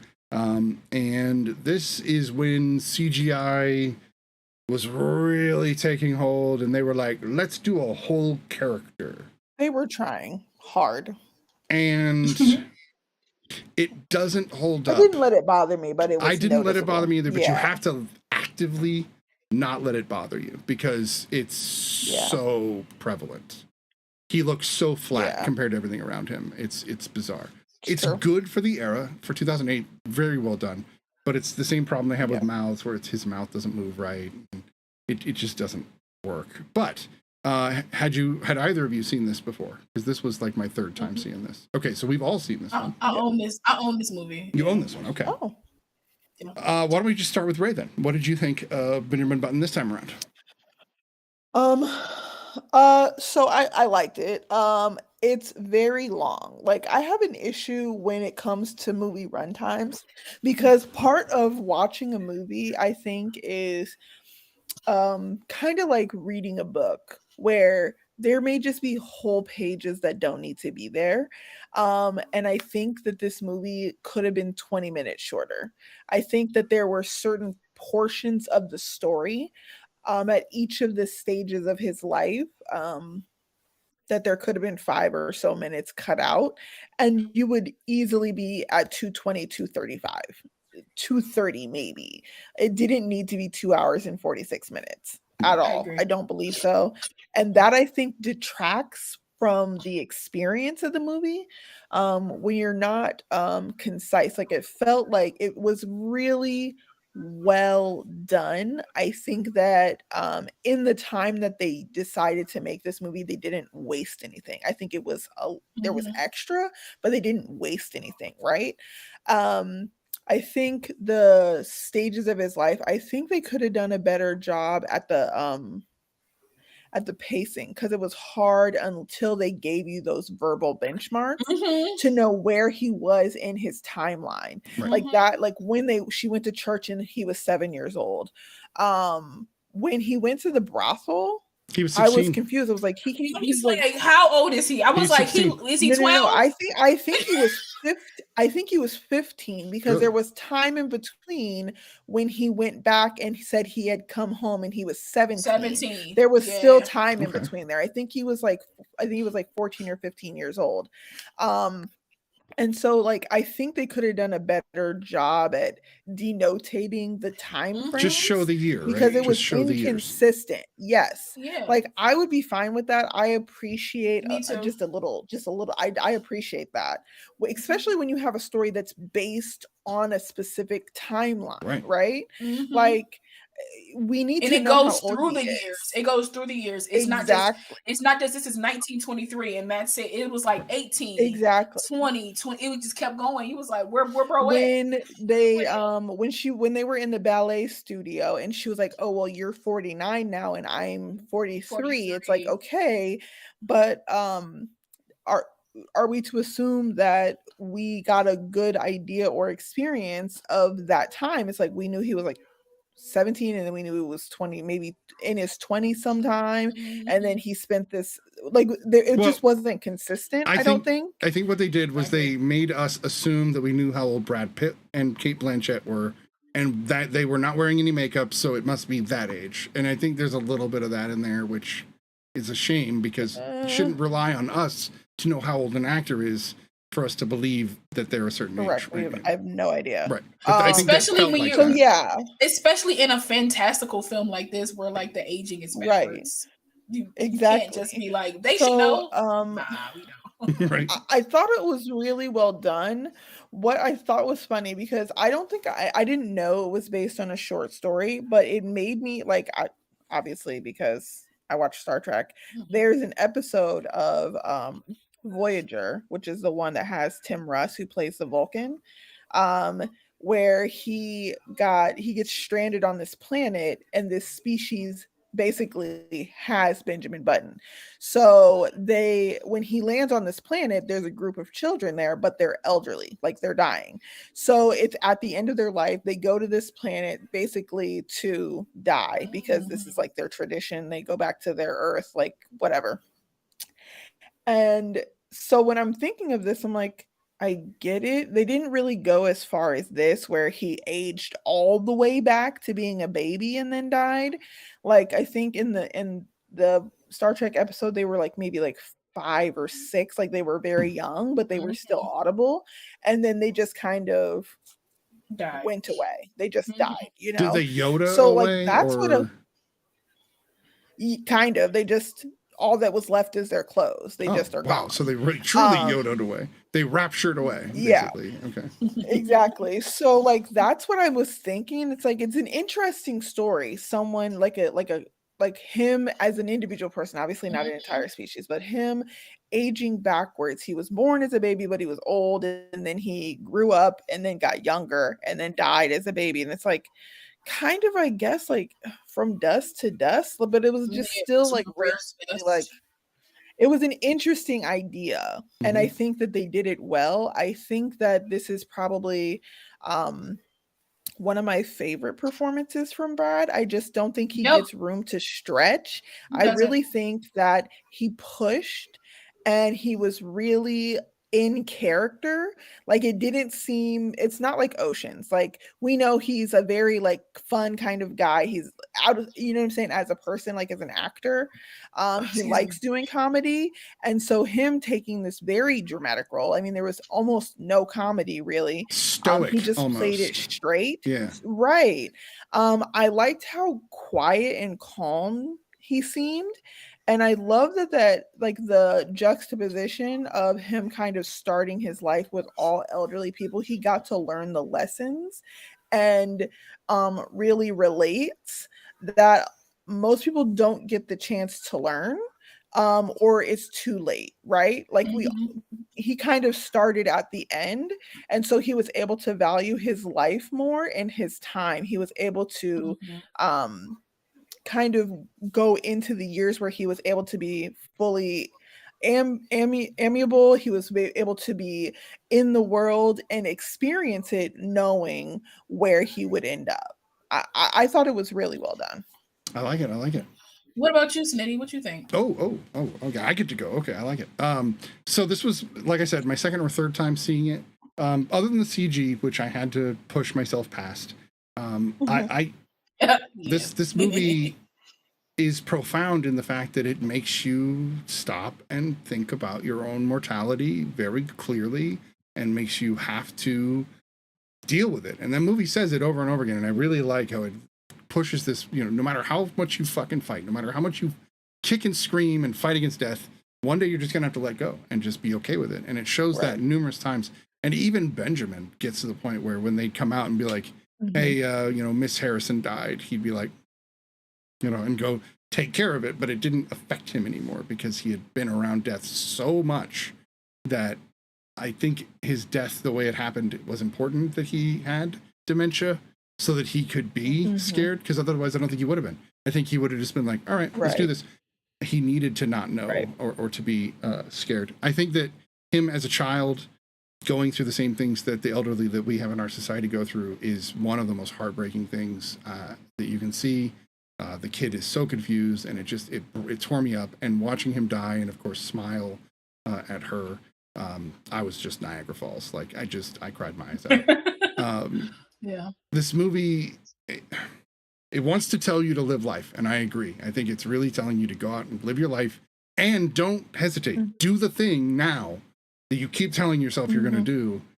Do it now, because if you wait, you'll be a little baby dying weirdly. And that's kind of what it says. Crying. I'm sorry. That's hilarious. I'm sorry, I'm just So kidding. irritating. But but that is what it's saying. So I love the message.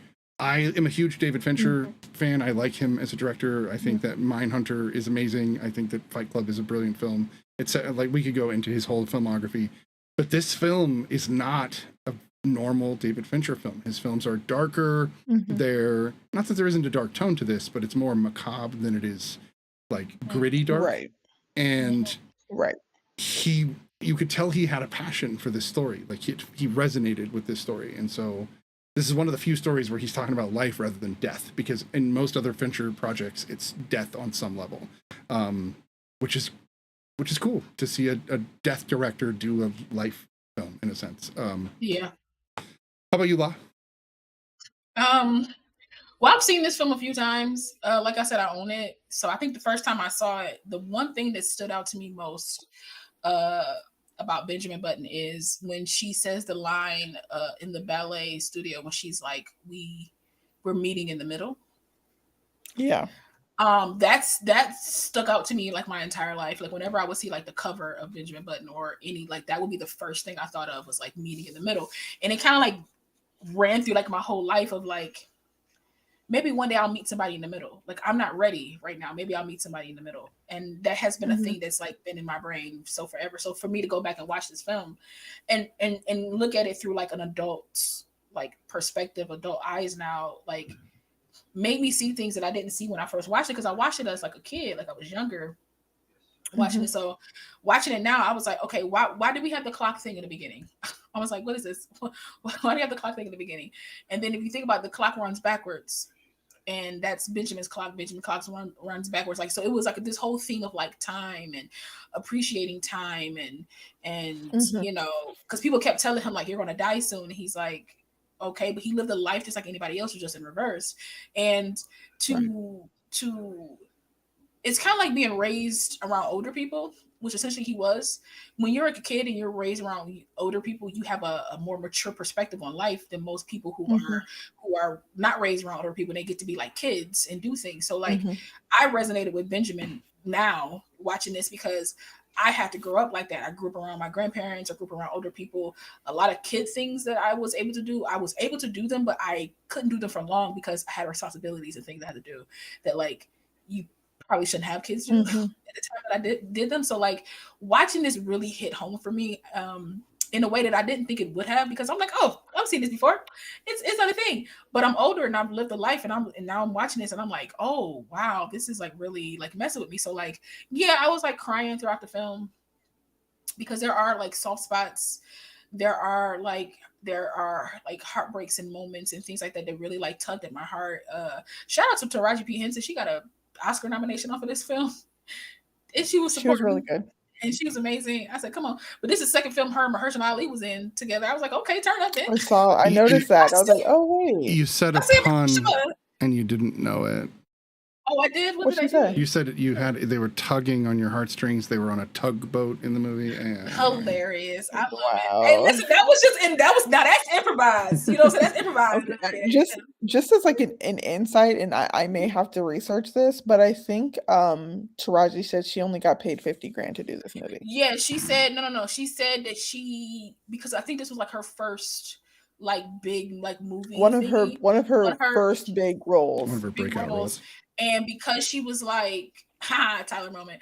And because she was like not known, they lowballed her. And then she ended up getting the Oscar nomination, and you lowballed somebody that is like, yeah, but that's what gets her the paycheck next time. And that's kind of the way it is with acting. Sure. Like, unfortunately. For sure. But also she is a pivotal character in this film. I understand that she's new. She should still get paid. Queenie is amazing. I love Queenie.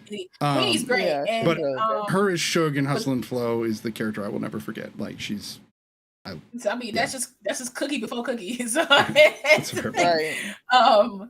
which is not bad. You know what I'm saying? But it's cookie for cookie. But this film, I don't know. This film was like aesthetically is beautiful. They do have some things that are very much like acted, like when she was the dancer and it ended with her being like, and I was just like, Yeah.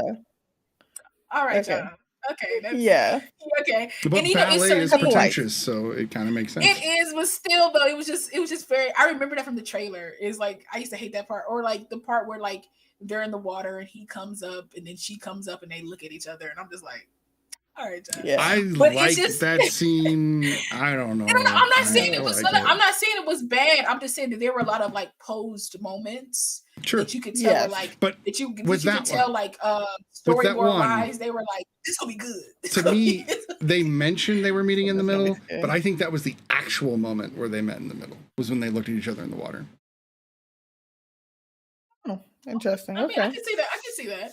I I don't don't know. know. I just It's feel just what it like, felt like. I feel like it was a really good story. Again, I 100% agree with Ray. We could have took 2025 off of this. Like we could have took a quick At least. because there I was a think lot the of time he spent with Tilda, days. we Okay. could have got at least 10 minutes. We less could have of cut a that. couple of No, nights we out of could that. have. We could have cut a couple of nights off. We that could have because still was done it with a couple of nights. And I Yeah. do It was like that we get to repetition, see like that That's she what I'm did it. saying. Yeah, yeah. It That's was what I'm scenes- saying. I like that later there were we a saw lot of, that. like there were a lot of like same scenes, but just Yes. in a different way. And it was just like, we don't need this perspective. You could have, and if you wanted to keep Right. these scenes, they could have been a quick montage of like, we didn't have to, we The didn't have to. tugboat story when they were in, what was it, France or Mhm. no, I think it was Germany. Oh, Like, yeah. we with the- could have Listen, we there could have were a cut that couple. story, babe. There were a couple. You could have Just the fight for what? Like, we could have cut that. You could have. You could have. I You like like that it? scene a lot, actually. My thing is, it could have been Interesting. Okay. that could have been a voiceover type of thing, or it honestly, I felt like we were on a tugboat a lot. Like we understood that this was his life now, Yeah. right? Sure. So Maybe we cut didn't some of have the to other tugboat stuff. continue. Cut some of the other tugboat scenes, even if you wanted to keep that scene because he did Well- get hurt, and that was the last time he was in a war and stuff like that. So like, cut It some of also those is tugboat when the scenes captain and then show dies the- and we see Yeah. the hummingbird. No, and I'm so and the hummingbird sorry. is very I don't crucial, mean to like, cut the yeah. war scene. I don't mean Okay, the war okay. scene. I mean when they were standing and the twins started fighting. When he was Oh, telling I the story see. that the Or guy he- was yeah, like, translating. you talking about That scene. No, but the war scene, I would keep Okay. that. No, I get it. because like Yeah, you're yeah.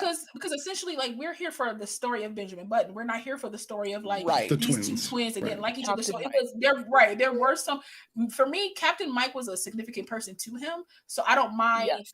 hearing about because I've never seen him talk to the twins. I've never seen him talk to Right. the full Cherokee guy, but somehow he got Mhm. signals like soloed out for a reason. And I'm like, Multiple that men- yes. was Because he was a You know, like, there badass, were- that's why. I guess, but was he? I mean, I don't know what he did, but He On was the up there on the gun, gun, like, just they like- set him up so that they could show him on the gun. Right. Yeah. okay, That that's was great. it. Like I don't, He was a but I don't need badass. that. But I don't need that either. So it's like I agree. Certain He was the only right? one of all of them had any service. Like he was the soldier. Actual sure. military. Right. Yeah. If that's the case, then he should have been brought in a little quicker before y'all like lit him up like a firecracker. Like it's just one of those things where it was just I don't know. It's just like I like the captain because I like the actor that plays him. He's amazing to me. He's so great. like anything he's in, because he's always yelling. I feel like his voice is very projected. He's just always Yeah. yelling. He's I Irish love and him. he's yelling. It's like the rule. Yes, he's right? Irish. It Yes. makes perfect sense to me. But like there were just a lot of scenes from here that was like one could have been cut down, but also just like very beautiful Yeah. and very light Yeah. and very like needed. Like to show his youth as he kept going was like it's just an amazing effect, honestly, to do it in reverse. Because you took an old Brad It Pitt looked like and they everybody- gave him meat Joe black hair, yeah, which I they hate. did. I always No, they hated his did. hair in that movie. And like it was just I don't know, it was one more thing I wanted to say because Ray talked about the timing. Oh, I would have preferred to, just like Ray said, if every time we saw him at a different stage, just put a little age 12. Mhm. Age Or just a 15. year. Just a year. I 1942, don't no 1948, don't 19... don't do the year because I gotta do mathematics now. Well, okay, that's fair. So I gotta do math now. you could if you wanted Well, to we do know the what year he and was his born. age, Right? We know Right? he I didn't it remember in. it honestly, This and is I the would have year had to that start World this War movie One- over. year he that was World War born I in ended. Why would I remember Right. that? Like I wouldn't remember that. I mean, I know they made a point to say it. She ended up saying it again, but again, his age, like you said, his age is an hour and a half people already passed by then. Right? You know, like there point. were moments where like they would say little things about his age, or he would make little comments, and then you're supposed to deduce how old he is. You could have been like 1918, you know, 3 hours, and then 1923, however old, like you could have just, you know, if you wanted to do that, because it would have just put some stuff into frame better for you, like like you talked about, like the brothel thing and all that kind of stuff. This is my last thing, and I'll be done. When he changed his last name, because he ain't know he was a button until like the middle.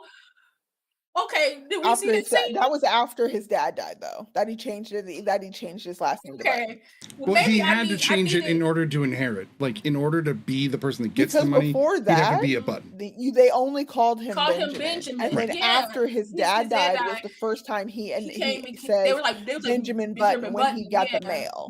Yes. Right. Okay. That was my thing. I was like, okay, he got the mail, and it was like Benjamin Button. I was like, well, what was they calling bruh before it? I was like, because like now to her last name. Now to me, y'all could have snatched out one of them tugboat scenes and maybe cut down the tilde thing to show him going to get his name changed. Like, because all of a sudden he just became a button out of nowhere. Just like, okay. Yeah. All right. But other than that, I enjoyed the film. I found connections between all three films, as I always do, and it's great because there's always connections. And what was really interesting was Buttons was a connection between Benjamin Button and the Aviator, because they actually talk about buttons and zippers in both films. And then some of the exact dialogue from Benjamin Button, where they're talking about live your life, about death, there's a couple of lines, are repeated in Knight of Cups, or Knight of Cups. And it was like, what? Like, I heard it and was like, that's bizarre. When did that happen? In the beginning, they start to, like, almost in the first 10 minutes, they talk about death and life, and it's almost verbatim. Like, I was blown away by how close. I was like, and that's the only part of Knight of Cups that I was like, oh wow, there's like this weird connection. I'm not either. So. I will say this too: the B story of Benjamin Button, with like her being old now and she's telling her daughter who her actual father is. That's sad to realize that you actually met your daddy. And you can honestly remember that. Like, what? Like, that was my dad. Like to me, that's such a that's wild one. Because say one of you, like your mom just told you, like, yeah, your dad was this, and you read the story about this person aging backwards, and you'd be like, this sounds fantastical. But then the fact that you actually met this man and you could see that he was like a young man, and you're like, hey, yo, like, there's a lot of that in this, which is it's a lot, and I don't know. I like the B story of it being like Hurricane Katrina, because that gives you a point in reference of what time period it was. Daisy lived for a long time. Dang, girls, Hurricane Katrina, you still here? She was really old. Yeah, you know, she was really old, and so like and then it is like wild, because it's like you went from. The one thing I do like though is that nobody. Like, people were like, ugh, at first when he was born, because like that is quite bracing. But as he got older, she seemed to have loved him from the moment she met him, because she could tell that he was a child. She didn't look at him like he was an old man. And so like you went from like loving this person your entire life to literally caring for them as a child. Like that's wild. It's weird. Wild writing. It's very weird and wild writing, but also it's very like sweet and endearing in a way, because think about it. She was such an older person then, taking care of. Because he said he didn't want that for her, and then she did it anyway. And she did it anyway. Well, she didn't have a choice. If he had never gotten dementia, she wouldn't have done it, because there would have been no reason. He would have just slowly withered away. Right, but but I think he knew he would, because he said it in the bed to her. He knew he would. He knew he would. Yeah, because he goes like, well, because she said, well, will you still love me when I'm old and wrinkled? And he was like, well, would you still love me when like I won't remember who I am? And I have acne, right? Yeah, you know, I got acne and I don't know who I am. And so he knew that he would regress in that way, and that's why he didn't want to be around his family. So, but the fact that she was like, that they gave the kid acne. And was like, I like it too, because he brought it up. Like, it was just like a nice little tie-in. But I don't know. I just think it's something beautiful about like love and what love propels you to do. And this film to me was like filled with like a lot of love. It started with Queenie. Well, actually it started with his mother continued with Queenie, and then ended with like Daisy and her daughter and everything like that. So it's like a nice little full circle. And I just think it's a film that's telling you that, like, because I love his speech to her at the end. Like, he wrote to his daughter, and I think that was beautiful. I almost teared up on that because I'm just like, I miss my dad. So I'm just like, ugh, that kind of like, I had something right here. It almost came out though, but I swallowed it back down because we can't let them feelings out like that. But I just think it's sweet that he wrote postcards like he always has, like he did to Daisy. Yes. So he wrote some to his daughter on all her birthdays, which I thought was like beautiful. Mhm. And it's just something sweet about him telling her, like, enjoy life and everything it has to offer. And if you want to do something different, then do something different. Mm-hmm. Life too short to be sitting And just here do it doing, right away. Don't like just change. right. Do it now. And don't right. Or and just don't change do it now. if you love what you're doing. Just If you love what you're doing. And do what you're doing. I just think that's like an overarching theme of like life. Agreed. And it hit me hard because that's where I'm at right now in my life. I'm trying to figure out like where to move and where to live or where to start a new life. And you know, with my acting, and we're still looking in Southern California for you, by the way. Just putting that out there. So it is interesting that we've had two films in two, you know, not last week, but 2 weeks in a row, essentially, where we had old men who were actually kids who were totally misconceived as somebody who would be doing something wrong when it's truly just them trying to be be kids and enjoy what it's like to be a kid. It creates some interesting, and it makes an uncomfortable subject palatable to talk about in a way, because it's not gross, because it's not, they're kids, like these are children, but they have afflictions, they have illnesses that are making them look like adults. Can we really hold these children responsible for that? And unfortunately, life says yes, you can hold them. No, life says yes, you can. But to me, I feel like that's to me, it's the same lines of like Immortals. Because it's like, it's going to be rare for me to find another immortal that's like 150 years old like I am. 9 out of 10, you're going to, if I present as a 18, 20-year-old, you're going to probably go with somebody that's like 18, 20, because if you go with somebody older than that's the same thing. It's going to look weird, right? It's going to look weird. So like, you know, I don't know. It was a whole thing. I got into a whole Buffy Angel thing with people. I was just like, y'all mad at Buffy and Angel, but y'all okay with Xander and Anya? That's the same thing. It's exactly the same thing, but it's because it's the dude that it's okay, right? Right. And that's or like Anya's more aloof. She's more like, I don't know life. And Angel's like, but she's like a centuries-old demon. She's a centuries-old demon. I don't know it either. I got to a whole discussion. I was like, this is very one-sided. No idea what you guys are talking about. Well, as much as we trek, we need to get you into Buffy. So we'll get there. So we'll get there. That said, we do need to rate this film and call it an evening because we have run the course. How about you, Ray? What do you rate The Curious Case of Benjamin Button?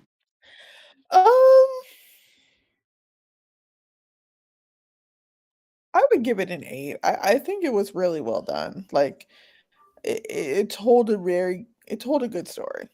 All right, I like that, and that's fair. How about you, La? Well, if we're going in the order that we did the thing, how about you, Snitty? It's an 8. It's a solid flick. It makes you cry. It makes you think. It makes you want to go do something with your life. Even if that's tugboating, you know. It's not for me, but it's for somebody. What I like that he said, I love the montage where they're like, there's something for everyone. Some people dance, some people do art, and I love how it's the captain. You know, like some people some people get struck by lightning, right? And it's some people are unfortunate, right, through life, and it's true. You don't know what hand you're going to draw until you're done. And there's the film. I love that guy told his 7 throughout the film. Right. I thought that was great. Right. All right, this is his 7. It's up to you. Final word. It's a trifecta. It's an 8, baby. I give it an 8. It's a trifecta. This movie was solid. Acting was great. And even though I'm not a huge Brad Pitt fan, he has moments where he hits for me. And this is a moment where he hit for me. So yeah, give it a solid 8. And Cate Blanchett is just beautiful. Can't stand it. And happy birthday to Cate Blanchett as well. I said Cate at the beginning, and I don't know what's wrong with me. To Cate Blanchett. Also, a young Cate Blanchett was Elle Fanning. That was cute to see her. Right, just randomly, that was like 6-year-old Daisy. And then they moved to like another actress, and another actress, and another actress. I was like, look at Elle. Look at her, girl. So yeah, if you want to watch Cate Blanchett movies, check out Curious Case of Benjamin Button and The Aviator. Don't watch Night of Cups. It's not a Cate Blanchett film. It's a Christian Bale walking around movie. All right. Yeah, with lights. With lights. Lights and scenes. That said, thank you, Lieutenant Commander Ray, for being on the show again. And this has been episode 28 of The Real Study. We hope you guys have a great evening and a happy Mother's Day. Follow us on all social media, guys. Bye. Bye.